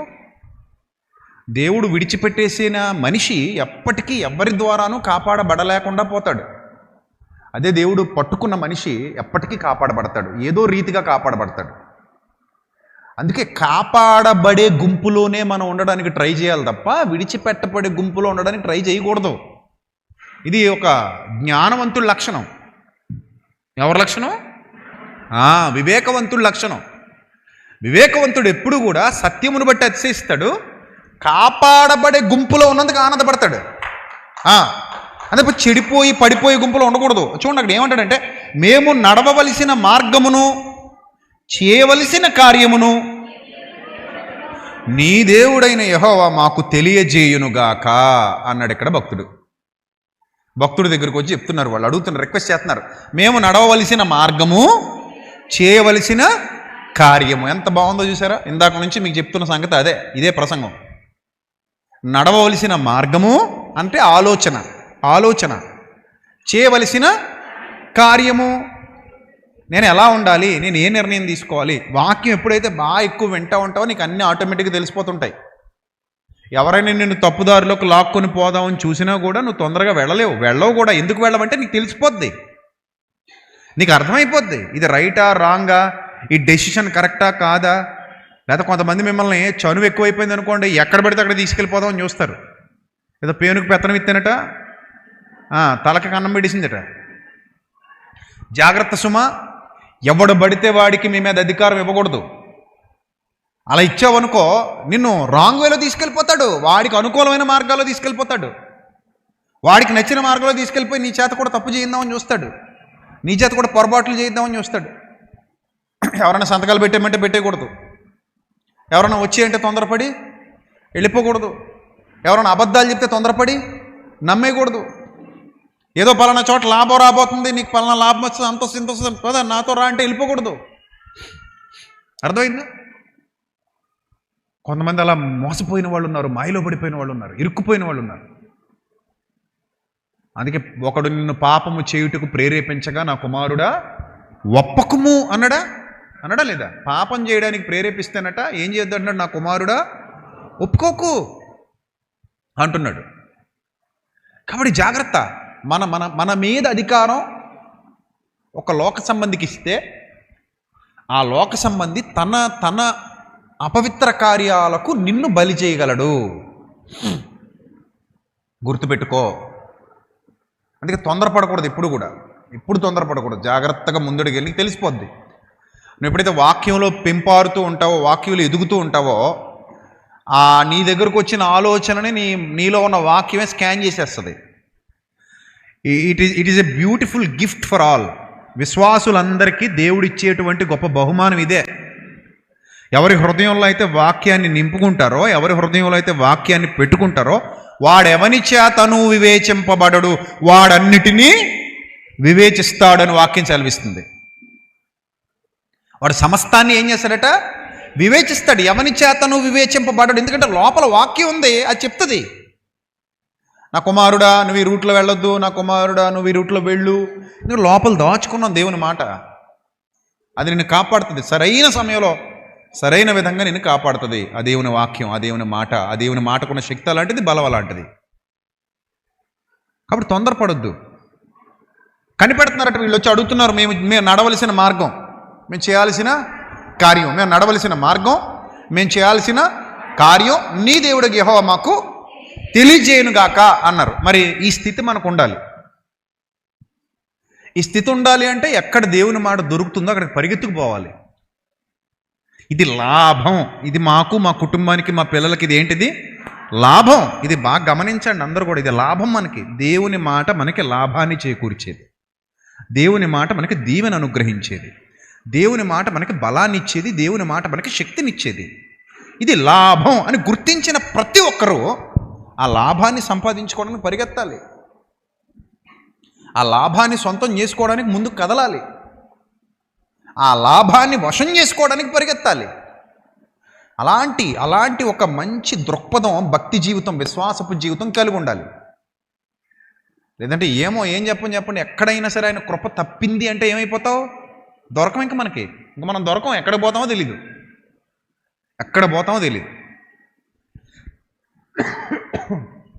బ్లాక్ హోల్స్ అని ఉంటాయి. బ్లాక్ హోల్స్ అంటారు వాటిని. చీకటి బిలాలు అంటారు. ఏంటవి? చీకటి బిలాలు. శాస్త్రవేత్తలు కూడా భయపడతారు వాటికి, తెలుసా? శాస్త్రవేత్తలు కూడా భయపడతారు. ఎందుకు భయపడతారంటే ఒక్కసారి ఈ యూనివర్స్ ఆ చీకటి బిలం వైపు కానీ ఆకర్షింపబడితే ఇంకా దొరకదు. చూడండి, చాలామంది చేపలు పట్టడానికి సముద్రం మీదకు వెళ్ళే మత్స్యకారులు సుడిగుండాలకు భయపడతారు. ఈ సుడిగుండాలు అనగానే ఏదో మన కాలవల్లో వచ్చే చిన్నవనుకోకండి. చాలా అతిపెద్ద భారీ సుడిగుండాలు వస్తూ ఉంటాయి సముద్రాల మీద. అవి చాలా ప్రమాదకరమైనవి, చాలా పెద్దవి. ఒక ఓడను కూడా మట్టిలో కలిపేయగలిగే సామర్థ్యం ఉన్న సుడిగుండాలు వస్తాయి. ఒక ఓడను కూడా. అలాంటి బలమైన సుడిగుండం కానీ సముద్రంలో కనబడింది అనుకోండి, మత్స్యకారులకు ముందుగా కానీ అది అర్థమైంది అనుకోండి, దాని సమీపానికి కూడా వెళ్ళరు. ఒకవేళ వెళితే ఏంటి పరిస్థితి? సముద్ర గర్భంలో కలిపేస్తుంది తీసుకెళ్ళి. ఎందుకంటే ఈ బ్లాక్ హోల్కి ఈ సుడిగుండానికి ఉన్న సిమిలారిటీ ఏంటంటే తిరుగుతూ ఇసుకలోకి తీసుకెళ్ళిపోద్ది సుడిగుండం. అలా తిప్పుతూ బ్లాక్ హోల్ కూడా ఎక్కడ తీసుకెళ్ళిపోద్ది? శూన్యంలోకి తీసుకెళ్ళిపోద్ది. ఇక మళ్ళీ రాదట. అదొక అగాధం, అదొక చీకటి. ఇప్పటికీ శాస్త్రవేత్తలు వాటి గురించి పరిశోధనలు చేస్తూనే ఉన్నారు. కానీ వాటి అంతు ఇంకా చిక్కలేదు, వాటి జాడ దొరకలేదు. మీరు ఆలోచన చేయండి. వాటి జాడ తెలీదు, ఇంకా చిక్కలేదు, దొరకదు ఇంకా. అలాంటి ఎన్నో రహస్యాలు ఉన్నాయి ఈ ప్రకృతిలో. అలాంటి ఎన్నో రహస్యాలతో కూడినటువంటి ఈ ప్రకృతిలో మానవుడా, నీ జీవితం ఎంత చిన్నది, ఎంత చిన్నది, ఎంత స్వల్పమైనది, ఎంత అల్పమైనది మానవ జీవితం. బహు స్వల్పం మానవ జీవితం. అంత చిన్నది మానవ జీవితం కదా. మరి అలాంటప్పుడు తప్పిపోతే దొరకనివి ప్రకృతిలోనే కనబడుతున్నప్పుడు, తప్పిపోతే దొరకము అనే సంగతులు ప్రకృతిలోనే కనబడుతున్నప్పుడు, వినబడుతున్నప్పుడు, దేవుని యొక్క ఆలోచనలో నుండి, దేవుని యొక్క చిత్తంలో నుండి, దేవుని యొక్క సన్నిధిలో నుండి తప్పిపోతే మళ్ళీ దొరుకుతామా? దొరకం. అందుకే తొట్టిల్లిపోకుండా జాగ్రత్తగా కాపాడుకోండి, తప్పిపోకుండా జాగ్రత్తగా కాపాడుకోండి, పడిపోకుండా జాగ్రత్తగా కాపాడుకోండి అని అనేక సందర్భాలలో ఆయన మనిషికి హెచ్చరికలు జారీ చేశాడు. జాగ్రత్తగా వినాలి మీరు. ఏం జారీ చేశాడు? హెచ్చరికలు. వీళ్ళు వచ్చి అడగటం బాగానే అడిగారు. ఇర్మియా గారిని అడుగుతున్నారు. ఏమని అడుగుతున్నారంటే, మేము నడవలసిన మార్గం, మేము చేయవలసిన కార్యం నీ దేవుడికి యెహోవా మాకు తెలియజేయునుగాక అన్నారు. బాగానే ఉంది. నెక్స్ట్ కాగా ప్రవక్త ఈయన ఇర్మియా వారికి ఉత్తరం ఇచ్చినదేమనగా, మీరు చేసిన మనవి నేను అంగీకరిస్తున్నాను, మీ మాటను బట్టి మన దేవుడైన యెహోవాను నేను ప్రార్థిస్తాను, ఏది మీకు మరుగు చేయకుండా యెహోవా మిమ్మల్ని గురించి సెలవిచ్చినదంతయు మీకు తెలియజేస్తాను. అప్పుడు వారు ఇర్మియాతో ఇట్లనిరి, నిన్ను మా యొద్దకు పంపి నీ దేవుడికి యెహోవా సెలవిచ్చిన ఆ మాటలను బట్టి మారు మాట లేకుండా, ఏడది వాగ్దానం, ఇది వాగ్దానమేనా? ఏమని వాగ్దానం చేస్తున్నారు? నువ్వు అడిగిరా బాబా ఆయన ఇలా చేయమని చెప్తే, ఆయన ఈ రూట్లో వెళ్ళండిరా బాబులు అని చెప్తే మారు మాట లేకుండా మేము ఆయన ఏం చేస్తాం? ఫాలో అయిపోతాం. మేము జరిగించని ఎడల యెహోవా మా మీద నమ్మకమైన సత్యసాక్షిగా ఉండునుగాక, మాకు మేలు కలుగునట్లు మేము మన దేవుడైన యెహోవా మాట వినువారమై ఇందాకే మాట్లాడుకున్నాం. సమూయేలు ఏం చెప్పాడు సౌలుకు? సమీపించి ఆలకించుట శ్రేష్టం. వినువారమై, అది మేలే గాని కీడే గాని మేము ఆయన యొద్దకు నిన్ను పంపు విషయంలో మన దేవుడైన యెహోవా సెలవిచ్చు మాటకు ఏమవుతాం? గట్టి చెప్పండి, విధేయులమగుదుము అన్నారు. అసలు తీర్మానం చాలా బాగుంది, వాగ్దానం చాలా బాగుంది, తీర్మానం చాలా బాగుంది. అవునా కదా?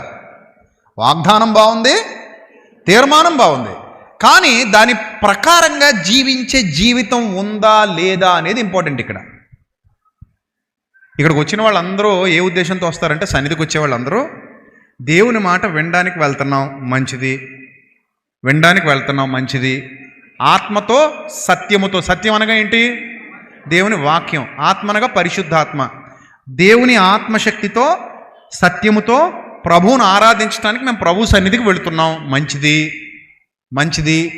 మరి ఇక్కడ ఆత్మతో సత్యంతో దేవుణ్ణి ఆరాధించేటువంటి దేవుని పిల్లలు ఆ వాక్యం విన్న తర్వాత దాన్ని జీర్ణించుకొని హృదయంలో పెట్టుకొని అది ఇచ్చే సలహాలు ఎలా ఇస్తుందో కూడా తెలియదు.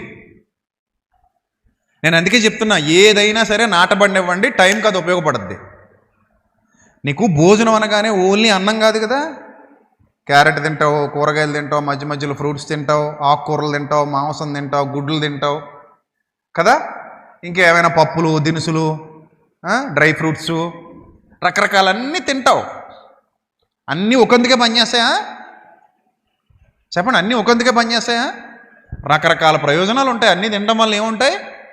రకరకాల ప్రయోజనాలు. అన్నీ కలిపి తినేసి రకరకాల ప్రయోజనాలు సొంతం చేసుకోవడానికి ఎలాగైతే కష్టపడుతున్నావో, ఆ టైంకి నీ బాడీలో ఏది లోపంగా ఉంటే ఆ లోపం సరిదిద్దుతుంది నువ్వు తినే ఆహారం. అది లోపల దాచుకుంటావు. ఆ విటమిన్లు కానివ్వు, ఆ మినరల్స్ కానివ్వు, ఆ ప్రోటీన్స్ కానివ్వు, నువ్వు తినే ఆహారం ద్వారా శరీరం లోపల దాచుకొని నీకు ఎక్కడ కొరతగా ఉందో అక్కడ దాన్ని ఏం చేస్తుంది? ఫిల్ చేసి అందిస్తుంది. అలాగే దేవుని వాక్యం నువ్వు వినేయాలి, ఫస్ట్ నేర్చేసుకోవాలి. వచ్చి నేర్చేసుకుని వినేసి హృదయంలో పెట్టేసుకుంటే ఎప్పుడు నీకు ఎలా అవసరమో, ఏ సమయానికి నీకు అది అవసరమో ఆ సమయానికి నీలో నుండి అది బయటకు వచ్చి నీ జీవితానికి అది ఉపయోగపడుతుంది. అర్థమైంది? వ్యర్థంగా పోదు. దేవుని మాట ఎప్పుడు పోదు. మనలో నాటబడిందా, ఏదో ఒక టైంలో అది మనలో నుంచి బయటకు వస్తుంది. అది మనకు ఖచ్చితంగా ఏమవుతుంది? ఉపయోగపడుతుంది. అందుకే దేవుని మాట వినటానికి తృష్ణ, తపన, తాపత్రయం ఎప్పుడు ఉండాలి మనకి. ఏ సమయంలో ఉపయోగపడదో కూడా తెలియదు మనకి, ఎలా ఉపయోగపడదో కూడా తెలియదు. అది వేటకాని ఊరిలో నుండి నిన్ను తప్పించును. పగలెండ దెబ్బకైనను రాత్రి దెబ్బ అయినను నీకు తగులదు, ఏ తెగులు నీ గుడారమును సమీపించదు. నీ అంతరంగాన్ని అంత చక్కగా కాపాడగలిగే సామర్థ్యం ఉన్న దేవుని మాట అది దొరికినప్పుడు భుజించంటాడు. అందుకే దొరికినప్పుడు భుజించేయి. సరైన టైంకి నీకు ఎక్కడ కొరత ఉంటే అప్పుడు నీకు అది ఎలా ఉపయోగపడిపోద్ది.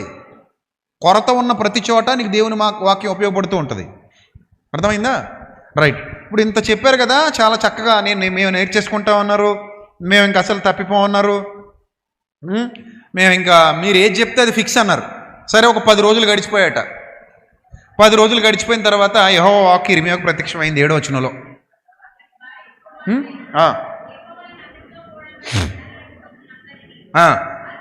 ప్రజలందరినీ పిలిపించి వారితో ఇట్లన్న, ఇశ్రాయేలు దేవుడైన యెహోవా సన్నిధిని మనవి చేయుటగా మీరు నన్ను పంపితిరి కదా.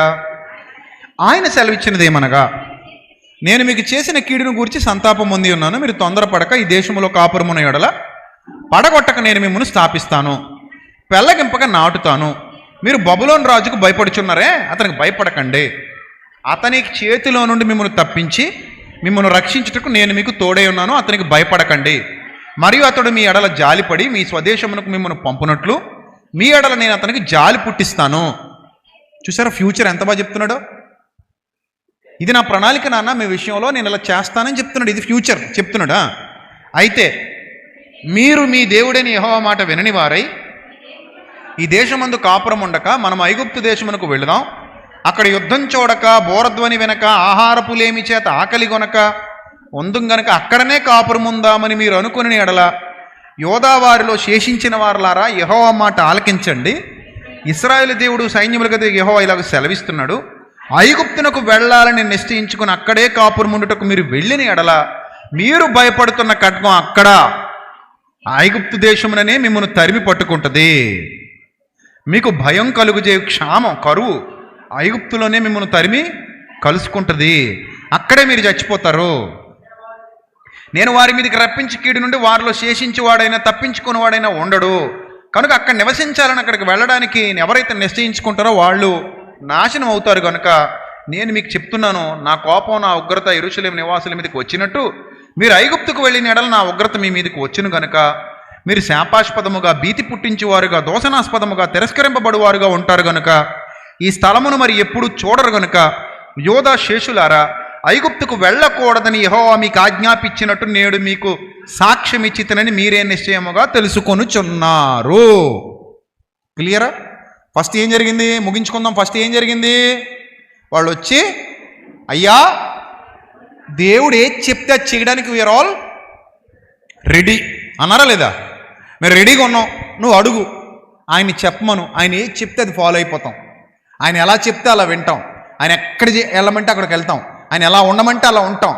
మేము సంపూర్ణంగా దేవుని వాక్యానికి దేవుని మాటకే విధేయత చూపించే పిల్లలం మేము అన్నట్టుగా వచ్చారు. అప్పుడు ఈయన వెళ్ళాడు, అడిగాడు, ప్రభు చెప్పారు, నాయన ఇది విషయం, అక్కడికి వెళ్ళొద్దు. అసలు వీళ్ళని తీసుకొచ్చింది ఎక్కడి నుంచి?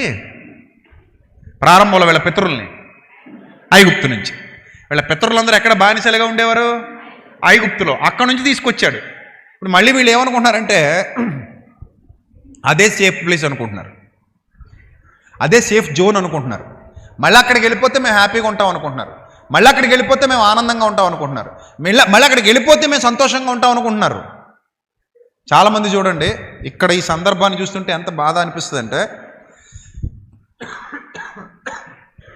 ఈరోజు క్రైస్తవ ప్రపంచంలో కూడా చాలామంది లోకంలో కలిసిపోతే దేమాలాగా ఇస్కరియోతు యోధాలాగా, దేమాలాగా ఇస్కరియోతు యోధాలాగా లోకంలోకి వెళ్ళిపోతే అక్కడ ఆశీర్వదింపబడతాం అనుకుంటున్నారు, లోకంలోకి వెళ్ళిపోతే దీవించబడతాం అనుకుంటున్నారు, లోకంలోకి వెళ్ళిపోతే మేలు పొందుకుంటాం అనుకుంటున్నారు.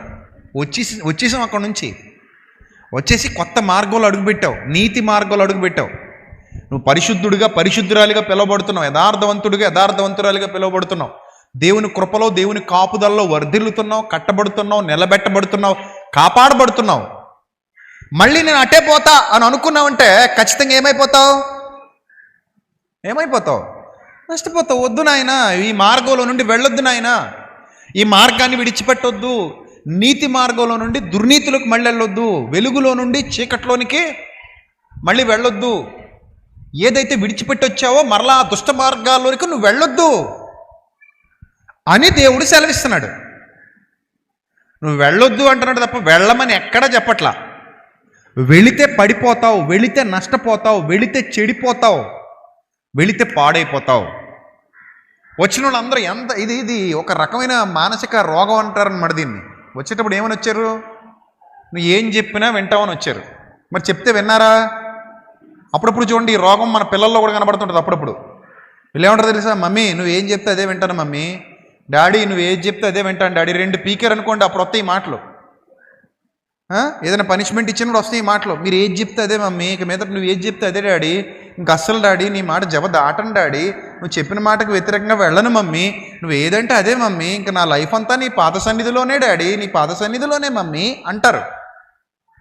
అరే నిజమేరా, పిల్లలు మారు మనసు పొందారు, పాపం మా పిల్లలే కదా, ఎంత మంచి మార్పు వచ్చింది, ఇదిరా కదా నేను కోరుకుంటున్న మార్పు నీలో, నా కుమారుడా నా కుమార్తె అన్నారా తల్లి బంగారు తండ్రి బంగారు కొండ, ఇదిగో మా నెయ్యి వేసాను ముద్ద కలిపాను, భోజనం చేసే తల్లి అని చెప్పి దగ్గర తీసుకుని ముద్ద పెట్టుకుని తిని హక్కుని చేర్చుకున్నంతసేపు ఉండదు. మన్నాడు మళ్ళీ ఏమైపోతాం, టర్న్ తీసుకుంటారు. అరే నిన్నే కదరా, అరే మొన్నే కదరా నీకు బుద్ధి చెప్పాను, మళ్ళీ ఎలా తగలట్టవేంటరా, మొన్ననే కదా నీకు బుద్ధి చెప్పాను మళ్ళీ ఎలా తగలట్టవేంటి అంటే వాళ్ళు అంతే. ఇంకా అదొక వేషధారితనం. నష్టపోతారు అలాంటి పిల్లలు. తల్లిదండ్రులు ఎప్పుడు మిమ్మల్ని పాడు చేయాలని చెప్పరు, తల్లిదండ్రులు ఎప్పుడు మిమ్మల్ని నాశనం చేయాలని చెప్పరు, బయట వాళ్ళు చెప్తారు మిమ్మల్ని పాడు చేయాలని. తల్లిదండ్రులు ఎప్పుడు మీ మంచే కోరుకుంటారు. వాళ్ళు 99.9%, ఆ 1% 0.01% పక్కన పెడుతున్నాను కొంతమంది శాడిస్టుల కోసం.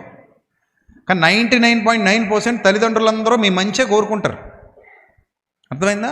కానీ వినరు మరి. అలాగే తండ్రి కంటే తల్లి కంటే గొప్పవాడు కన్న తండ్రి అయినా దేవుడు. ఆయన కూడా మనుష్యుడా ఏం కోరుకుంటాడు, నీ మంచి కోరుకుంటాడు. ఆయన నువ్వు బాగుండాలనే కోరుకుంటాడు, నువ్వు ఆశీర్వదింపబడాలనే కోరుకుంటాడు, నువ్వు ఆత్మీయంగా వర్ధిల్లాలనే కోరుకుంటాడు ఆయన.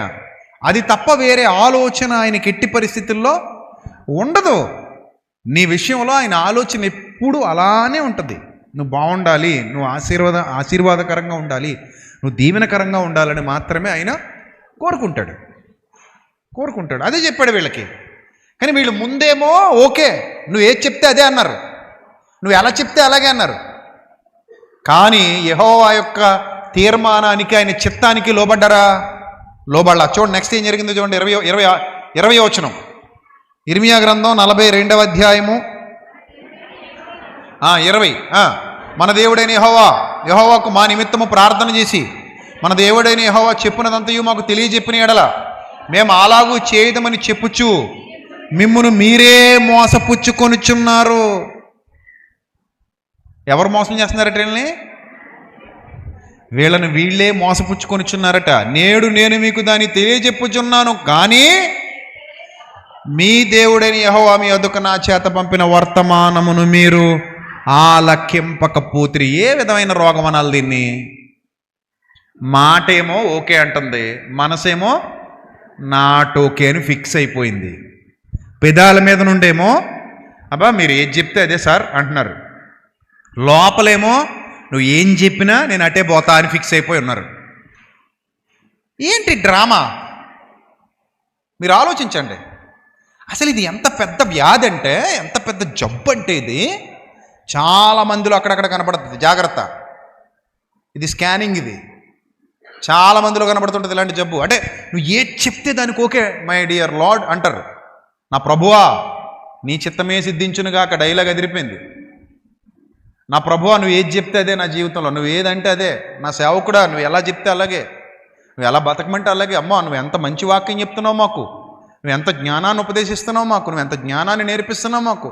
నీతిమంతుడు నన్ను కొట్టుట నాకు తైలాభిషేకం, దేవుని సేవకుడు నన్ను గద్దించుట నాకు అమృతాభిషేకం అని చెప్పి అప్పటి వరకు ఒకలా ఉండి, సరే చెప్పిన తర్వాత గద్దించిన తర్వాత వివరించిన తర్వాత ఇది కాదు ఆయన చిత్తం, ఇదే ఆయన చిత్తం, ఇలా ఉండండి ఇలా చెయ్యండి అని చెప్పిన తర్వాత పైకి పెదాల వరకు నువ్వేం చెప్తే అదే రైట్, కానీ హృదయంలో మాత్రం నా తీర్మానమే స్థిరము, యెహోవా యొక్క తీర్మానముతో నాకు పని లేదు.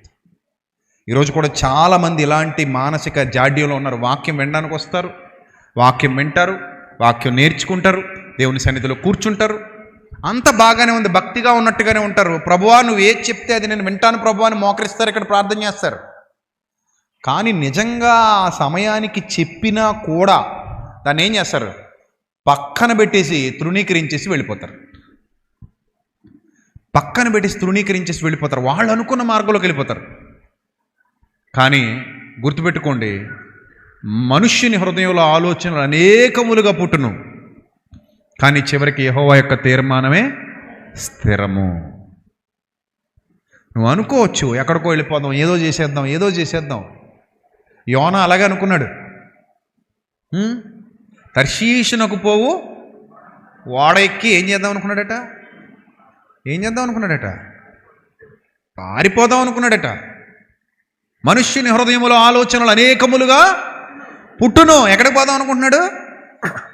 పారిపోదాం అనుకుంటున్నాడు. దేవుని చిత్తంలో నుండి వైదొలిగి పారిపోదాం అనుకుంటున్నాడు. కానీ తుఫాను మన ఊహకు అందదు, ప్రళయం మన ఊహకు అందదు, ఓడ మునిగిపోవడం మన ఊహలకు అందదు. అప్పటికి మనం నిద్రపోతా ఉంటాం గొరకేసుకుని. అప్పుడు ఏమనిపిస్తుంది అంటే, స్టేషన్ వచ్చిన తర్వాత ఎలాగో మనం లేపి దింపుతారు కదా, అక్కడ దిగిపోతాం కదా. ఇది మన ఊహ. స్టేషన్ రాదు, వాడ ఆగదు, తుఫాను తగ్గదు. అప్పుడు వీళ్ళకి అర్థమైపోద్ది, ఏంది నాయన ఇది, ఎప్పుడు చూడలేదు ఇది, ఎంత ప్రకృతి మనకు అసలు సహకరించట్లేదాయే అనుకున్నప్పుడు అప్పుడు ఓయి నిద్రపోతా లేలే అంటే అప్పుడు లేచాడు. బొమ్మ కనబడింది. ఓహో, ఇది మామూలు తుఫాను కాదు బాబు, ఈ తుఫాను పేరు యోనా తుఫాను. ఏం తుఫాను? ఇప్పుడు చూడండి, అప్పుడప్పుడు తుఫాన్లకి పేర్లు పెడుతుంటారు కదా. లైలా తుఫాను, మజ్ను తుఫాను, దేవదాస్ తుఫాను, పార్వత్ తుఫాను అని మన వాళ్ళు పేర్లు పెడుతుంటారు. అలాగా అక్కడ కూడా ఒక తుఫాను వచ్చింది. ఆ తుఫాను పేరు ఏ తుఫాను? అది ఖచ్చితంగా యోనా తుఫానే. ఎందుకంటే యోనా కోసం వచ్చింది, అది ఒక మనిషి కోసం వచ్చిన తుఫాన్ అది. ఆ రోజుల్లో ఇంటర్నెట్ లేదు కాబట్టి కానీ పాపం తెలివితేటలు లేవు కానీ, లేకపోతే ఆ తుఫానికి ఏమని పేరు పెట్టేది? యోనా సైక్లోన్. ఇది ఒక యోనా తుఫాన్ ఇది అని పేరు పెట్టుకుంది. నిజంగానే యోనా తుఫాన్ అది. ఒక మనిషి కోసం తుఫానే వచ్చింది అంతే. అప్పుడు అన్నాడు, బాబయ్య ఇది ఆగదు, బాబయ్య ఇది ఆగదు. మీరు చీటీలు వేస్తే అది ఎవరి పేరు మీద వస్తుంది? యోనా అని నా పేరు మీద చీటీ. కాబట్టి నన్నెత్తి పడేస్తే తప్ప ఇంకిది ఆగదు అని ఎత్తి పడేశారు. ఊహలకు అందరు అది పడేసిన వాళ్ళు అందరూ ఏమని అనుకుంటారు చెప్పండి? ఆ తర్వాత మళ్ళీ యోనాన్ని కలిసారా కలవరేదో నాకు తెలియదు కానీ, ఒకవేళ కలవకపోతే మాత్రం ఏమని అనుకుంటారు వాళ్ళందరూ? బలిచ్చేసాం. దేనికి? సముద్రానికి బలిస్తే సముద్ర దేవుడు శాంతించాడు అనుకుంటారు వాళ్ళు. పూర్వం ఇలాంటి మూఢనమ్మకాలు ఉండేవట. గోదాట్లో పడేస్తానని మొక్కునేవారట పిల్లల్ని తీసుకెళ్ళి దరిద్రులారా. అదే మొక్కురా నాయన. మళ్ళీ మాట కూడా అనకూడదట. అక్కడక్కడ ఆ బోటు మీద ఉండగానట ఒక తల్లి అందట, రే నువ్వు కానీ మాట వినకపోతే ఇందులో వేస్తాను రో అందట. ఇంకంతే, బోటు కదులుతలేదట. అబ్బా కట్టుకథలు బాగానే సృష్టించావు. బోట్ అట కదులుతలేదట, ఇంక అక్కడ ఆగిపోయిందట. అది అయస్కాంతం అంటుకుపోయినట్టు. అప్పుడు ఈ అందులో వేస్తే తప్ప అదేమవలేదట, కదలలేదట. ఎన్ని అబద్ధాలు సృష్టించారండి. అంటే ఇప్పుడు ఏంటి, ఇలాంటి దిక్కుమాలిన మొక్కులు మొక్కుకొని పిల్లల్ని కాళ్ళ పడేయాలనా? ఇలాంటి పనికిమాలిన మొక్కులు మొక్కుని పిల్లల్ని చంపేయాలనా?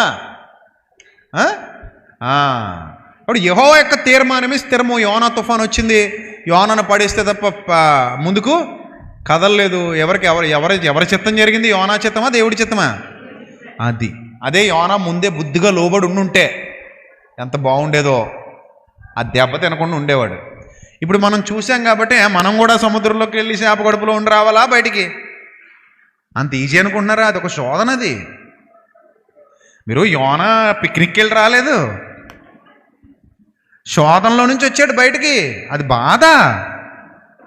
అదేమన్నా మంచి డబల్ కట్ బెడ్ను, ఏసీ రూమును, పక్కన స్వీట్లు హాట్లు ఉండి చక్కగా హాయి కాలుమి కాలేసి పడుకోవడం అనుకుంటున్నారా? చేప గడుపులో ఉండడం అంటే దినదినకన్నా పాతాళములో ఉండి మొరపెడుతున్నాను అంటాడు మహానుభావుడు ప్రార్థన చేసినప్పుడు. ఎలా అనిపించిందట ఆయనకి? పాతాళంలో ఉన్నట్టు అనిపించింది ఆయనకి. అంటే శోధనది, బాధ, దుఃఖం, వేదన. ఆ వేదనలో నుంచి వచ్చాడు బయటికి. వినలా. చివరికి ఏం చేశారంటే 43 మొదటి నుంచి అతడు ప్రజలందరికీ ప్రకటింపవలని నేను దేవుడని యెహోవా పంపిన ప్రకారము ఇర్మియా వారి దేవుడికి యెహోవా సెలవిచ్చిన మాటలన్నిటినీ వారికి ప్రకటించి చాలింపగా, హోషియా కుమారుడైన అజర్యాయు, కారేహా కుమారుడైన యోహన్నాను గర్విష్ఠులందరూ ఇర్మియాతో ఇట్లనిరి. పైన మాట్లాడింది కూడా వీళ్ళే. 42వ అధ్యాయంలో పైన మనం చదువుకున్నది వీళ్ళ కదా, వీళ్ళే అడిగింది, వీళ్ళే చెప్పమన్నది, వీళ్ళే చెప్పినట్టుగా చేస్తామని ఒప్పుకున్నది కూడా వీళ్ళే. ఎంతమంది ఉంటారంటే సంఘాల్లో కూడా అయ్యయ్యో మీరు ఏదంటే అదేనండి, అయ్యో దేవుడి మాట ప్రకారం వెళ్ళిపోతామండి ముందుకి. అబ్బాయి కాదంటామండి, వాక్యం అండి, అసలు మా తల మీద వాక్యం నాట్యం ఆడుతూ ఉంటుందండి, అసలు కథలం మెదలమండి, వాక్యం ఎలా చెప్తే అలాగే, మీ మాటే మాకు ఇంకా వేదం అంటారా? మళ్ళీ బయటికి వెళ్ళిన తర్వాత వాక్యం లేదు, ఏమీ లేదు, మన దారి మందే, మన బతుకు మందే, మన ఇష్టం మందే, మన జీవితం మందే అనుకుని పోయేవాళ్ళు చాలామంది ఉంటుంటారు. సేమ్ డిటో లైక్ దిస్, ఇలాగే ఉంటారు వాళ్ళు కూడా. కానీ దెబ్బైపోతారు, నష్టపోతారు. చూడండి ఏమైందో, మళ్ళీ ఇల్లే ఏమంటున్నారట, నీవు అబద్ధం పలుకుతున్నావు. అమ్మా మరి ముందేమన్నారు? పైన 42:1 కారేహ కుమారుడైన యోహానాను, హోషేయ కుమారుడైన యెజన్య, అల్పులేమి గనులేమి ప్రజలందరూ ప్రవక్త ఇర్మీయాకు వచ్చి అతనితో ఎలాగో మనవి చేసిరి, మేము నడవలసిన మార్గం, 3వ వచనం, మేము నడవలసిన మార్గం, చేయవలసిన కార్యం నీ దేవుడైన యెహోవా మాకు తెలియజేయును గాక. 5వ వచనం, అప్పుడు వారు ఇర్మీయా, నిన్ను మా ఎదుగు పంపి నీ దేవుడికి యెహోవా సెలవిచ్చిన ఆ మాటను బట్టి మారు మాట లేకుండా మేము జరిగించని ఎడల యెహోవా మా మీద నమ్మకమైన సత్యసాక్షిగా ఉండును గాక. అమ్మమ్మ ఎన్ని కథలు పలికారు వీళ్ళు. 10 రోజుల ముందేమో ఒకలాగా, 10 రోజుల తర్వాత ఏమో మరోలాగా. ఏంటి దరిద్రపు భావజాలం, మానసిక జాడ్యం, రోగం, భ్రష్టత్వానికి తీసుకుని పోయే రోగం, దేవుని నుండి దూరం చేసే రోగం. ప్రియమైన దేవుని సంఘమే, నువ్వు ఏది చెప్తే చేస్తాననేమో అనడం మాట వరుసకే, కానీ మనసులో మాత్రం మేము అనుకున్నదే చేస్తాం. నీ చిత్తంతో మాకు పని లేదు, నీ ఆలోచనతో మాకు పని లేదు, నీ జ్ఞానంతో మాకు పని లేదు, నీ వివేకంతో మాకు పని లేదు. మేము అనుకున్నట్టు మేము చేసుకుంటూ వెళ్ళిపోతాం లోపల. బయటికి మాత్రం అర్రే మీరు ఏది చెప్తే అదేనండి, మీరు ఎంతంటే అంతేనండి, మీరు ఎలాగంటే అలాగేనండి. ఎంత హిపోక్రసీ ఇది, ఎంత వేషధారితనం ఇది, ఎంత నాటకీయత. దీనివల్ల ఎలాంటి ఆశీర్వాదం ఎవరి మీదకి, ఏ కుటుంబం మీదకి రాదు. మీరు గుర్తుపెట్టేసుకోండి. ప్రాయబడిన సంగతులు ఎంత స్పష్టంగా ఉన్నాయో తెలుసుకోండి ఈ ఉదయకాలపు ప్రసంగం ద్వారా. ఇది మీకు మేలు, ఇది మీకు దీవెన. అప్పుడు చివరిగా చూడండి ఏమంటాడంటే, నీవు అబద్ధం పలుకుతున్నావు, ఐగుప్తులో కాపురం ఉండుటకు మీరు అక్కడికి వెళ్ళకూడదని ప్రకటించుటకై మన దేవుడైన యెహోవా నిన్ను పంపలేదు. ఏంటట? మన దేవుడైన యెహోవా నిన్ను పంపలేదు, మమ్మును చంపుటకును, బబులోనునకు చెరకు పట్టుకుని పోవుటకును, కల్దీయుల చేతికి మమ్మల్ని అప్పగింపవలనని నేరియా కుమారుడైన బారూకు మాకు విరోధముగా రేపుచున్నాడని చెప్పిరి. కాగా కారేహ కుమారుడైన యోహానాను, సేనాధిపతులందరూ ప్రజలందరూ యోధా దేశములో కాపురం ఉండవలనని యెహోవా మాట వినకపోయిరి.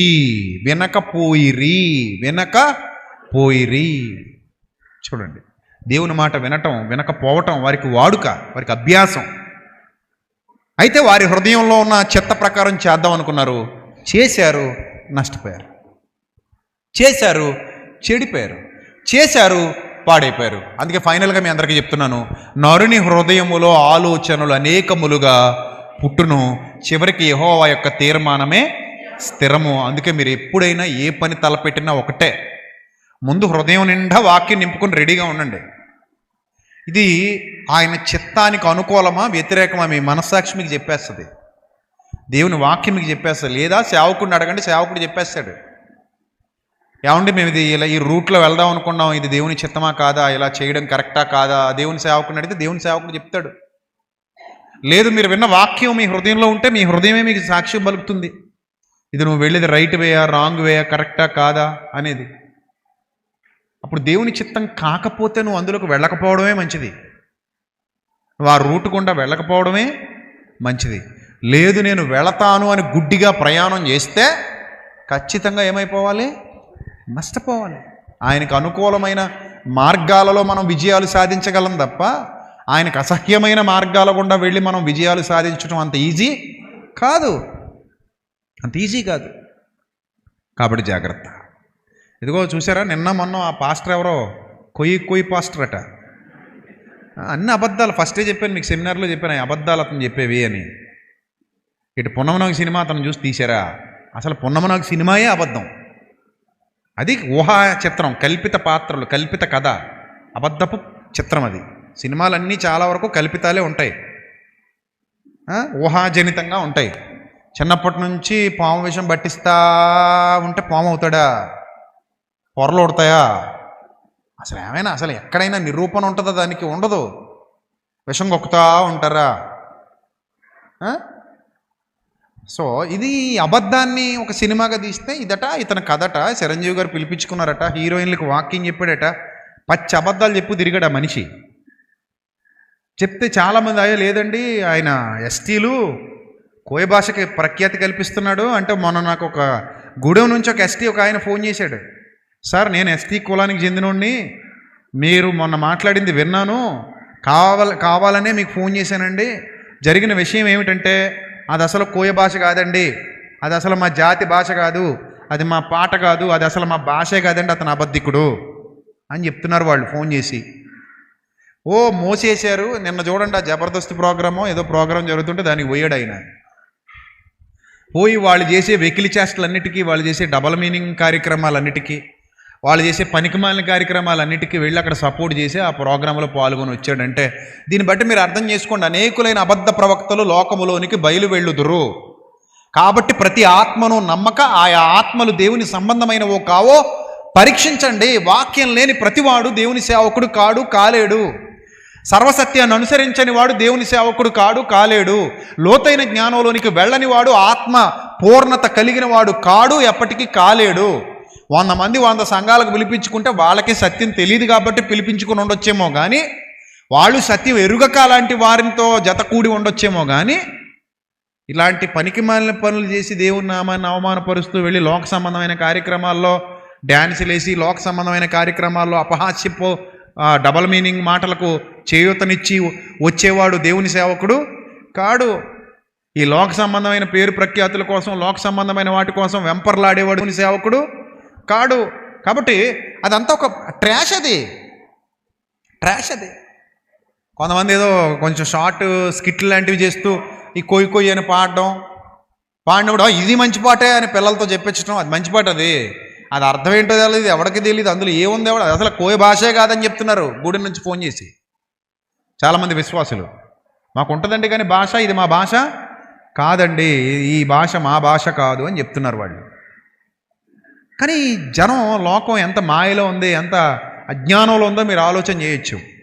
తీసుకెళ్ళి దేవుని నామాన్ని లోకపు వేదికల మీద అవమానపరచడం అనమాట, అపహాస్యం చేయడం అనమాట. ఒక సేవకుడిగా వెళ్ళి అలాంటి వాళ్ళ దగ్గర కూర్చొని అలాంటి పనికి మాలిన వాటికి చేయూతనివ్వడం, ఖండించి గద్దించి బుద్ధి చెప్పే పరిస్థితులు పోయి వాళ్ళకి చప్పట్లు కొట్టి జేజేలు కొట్టి అక్కడికి వెళ్ళి వాళ్ళ పారేసే ఎంగిలి మెతుకుల కోసం తన సాక్ష్యాన్ని తాకట్టు పెట్టుకోవడం. అసలు అలాంటి వాళ్ళు ప్రారంభం నుండి సేవకులు కాదు. ఏదో ప్రారంభంలో సేవ చేశారు ఇప్పుడు సేవకులు కాదు అనకండి. అసలు అలాంటి వాళ్ళు ఎప్పుడూ సేవకులు కాదు. ఎందుకంటే అతని సాక్ష్యమే అబద్ధం కాబట్టి. విషాలు ఎక్కిస్తే మీ పిల్లలకు ట్రై చేయండి, పోని విషం ఎక్కించండి, ఉగ్గినితో కొంచెం విషం పెట్టండి, ఏమవుతారు చెప్పండి? స్పాట్లో చచ్చిపోతారు. 1 మిల్లీ లీటర్ పెట్టినా, ఒక డ్రాప్ పెట్టినా, ఒక డ్రాప్ చాలు మనిషి చావడానికి. ఒక డ్రాప్కి మనిషి చచ్చిపోతాడు. అంతే తప్ప కొంచెం తేనె నాకిచ్చినట్టుగా కొద్దిగా విషం నాకిస్తా ఉంటే విషం మనిషి అయిపోతాడు, గాడిది గుడ్డు అయిపోతాడు. ఈ చెత్త కథలో నమ్మడం, అవి సాక్ష్యాలుగా క్యాసెట్లు పెట్టించుకుని వేయించుకోవడం, ఇవన్నీ పిచ్చి పనులు, క్రైస్తవ్యం చేసినటువంటి పిచ్చి పనులు. ఇంకా ఇలాంటి వాళ్ళు చాలామంది ఉన్నారు, ఈ దొంగ సాక్ష్యాలు చెప్పి తిరిగేవాళ్ళు. నేను పలానా మాంత్రికున్నాను ఒకడు వస్తాడు, నన్ను ఒళ్ళంతా ముక్కల కింద నరికేశాడు మా ఆయన ఒక ఆవిడ వస్తుంది. వీళ్ళందరూ కామెడీ పీసులు అయిపోయి క్రైస్తవ్యాన్ని ప్రజల మధ్యలో నవ్వుల పాలు చేస్తున్నారు, అవమానాల పాలు చేస్తున్నారు దేవుని వాక్యాన్ని, దేవుని నామాన్ని. కాబట్టి మిమ్మును బట్టియే కదా నా నామం అన్యుల మధ్యలో ఏమవుతోంది, దూషింపబడుతోంది. కాబట్టి ప్రియమైన దేవుని సంగమ, దేవుని చిత్తాన్ని తెలుసుకున్నప్పుడు ఆ చిత్తానికి లోబడు, దానికి స్టిక్ అయిపో, దాని ప్రకారంగా జీవించి. అంతేగాని అస్సలు మారు మాట వద్దు, వెనక్కి తిరిగి చూడడం వద్దు. ఆయన ఎలా చెబితే అలా ఆయన మార్గాల్లో నడిస్తేనే నీకు దీవెన, ఆయన మార్గాల్లో నడిస్తేనే నీకు ఆశీర్వాదం. కడవరి దినాల్లో చాలా భయంకరమైన పరిస్థితులు ఉంటాయి, చాలా జాగ్రత్త. ఏ గాలికి పడితే ఆ గాలికి కొట్టుకుపోకండి. ఎవడో ఏదో చెప్పాడు ఆ గాలి కొట్టుకుపోతాం అనే భయంకరమైన పరిస్థితి మన విశ్వాస జీవితాల్లో రాకూడదు. అన్నీ అబ్జర్వ్ చేయండి, అన్నీ చూడండి. నీతి గల మార్గం ఏది, మేలైన మార్గం ఏది, సత్యం ఏదని వెతికి దాన్ని గట్టిగా పట్టుకోండి, దానిలో స్థిరంగా నిలబడండి, లేదా నష్టాన్ని కొని తెచ్చుకుంటాం. కాబట్టి ఈ జ్ఞాన వివేకములు గలవారే మీరు జాగ్రత్తగా ముందుకు కదలాలని మరొకసారి మీ అందరికీ ప్రేమపూర్వకంగా హితో పలుకుతున్న మాటలు ముగిస్తున్నాం. తల్ల వంచండి, ప్రార్థన చేద్దాం. తల్ల వంచండి, ప్రార్థన చేద్దాం. మహిమాన్వితుడ, మహోన్నతుడ, దయగల దేవ, కృపగల ప్రభా, మీ పవిత్ర నామానికి స్తుతులు స్తోత్రాలు చెల్లిస్తున్నాను తండ్రి. ప్రభా, ఇంతవరకు మీ కాపుదల మాకు అనుగ్రహించినందుకు, మీ చిత్తమును మా జీవితాల్లో జరిగిస్తున్నందుకు స్తోత్రం తండ్రి. ఆనాడు వ్రాయబడినటువంటి సంగతులు, మీ చిత్తమునకు వ్యతిరేకంగా బ్రతికినటువంటి జీవితాలు మాకు పాఠాలు, గుణపాఠాలు. మేము కానీ, మా పిల్లలు కానీ, వారి కుటుంబాలు కానీ అలా ఉండకుండా కాపాడండి. అనేక ప్రాంతాల నుండి మీ సన్నిధికి తరలి వచ్చారు బిడ్డలు. వారిని దీవించండి, వారి ప్రయాణాల్లో తోడుగా ఉండండి, వారి కుటుంబాలకు తోడుగా ఉండండి. ప్రభావ, మీ సేవకు సహకరిస్తున్నటువంటి బిడ్డల హస్తాలని దీవించండి. మీ సేవార్థమై వారు ఇచ్చే ప్రతి రూపాయి వాడుకోండి.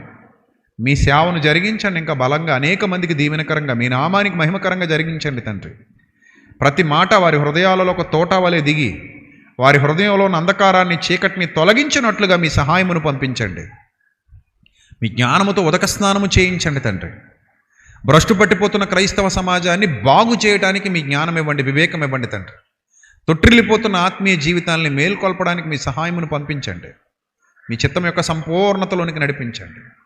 ప్రభా, మీ కాపుదల, మీ కృప ఎల్లప్పుడూ తోడుగా ఉంచమని ఘనత, మహిమ, ప్రభావములు మీకు మాత్రమే ఆరోపిస్తూ ప్రభా, ఈ యొక్క వాక్యం మీ పిల్లల హృదయాల్లో 30 60 100 ఫలింపజేయమని వేడుకుంటూ యేసుక్రీస్తు ప్రభు వారి దివ్య నామంలో ఈ ప్రార్థన మనవులు సమర్పించి మీ వద్ద నుండి జవాబు పొందుకుంటున్నాం మా కన్న తండ్రి.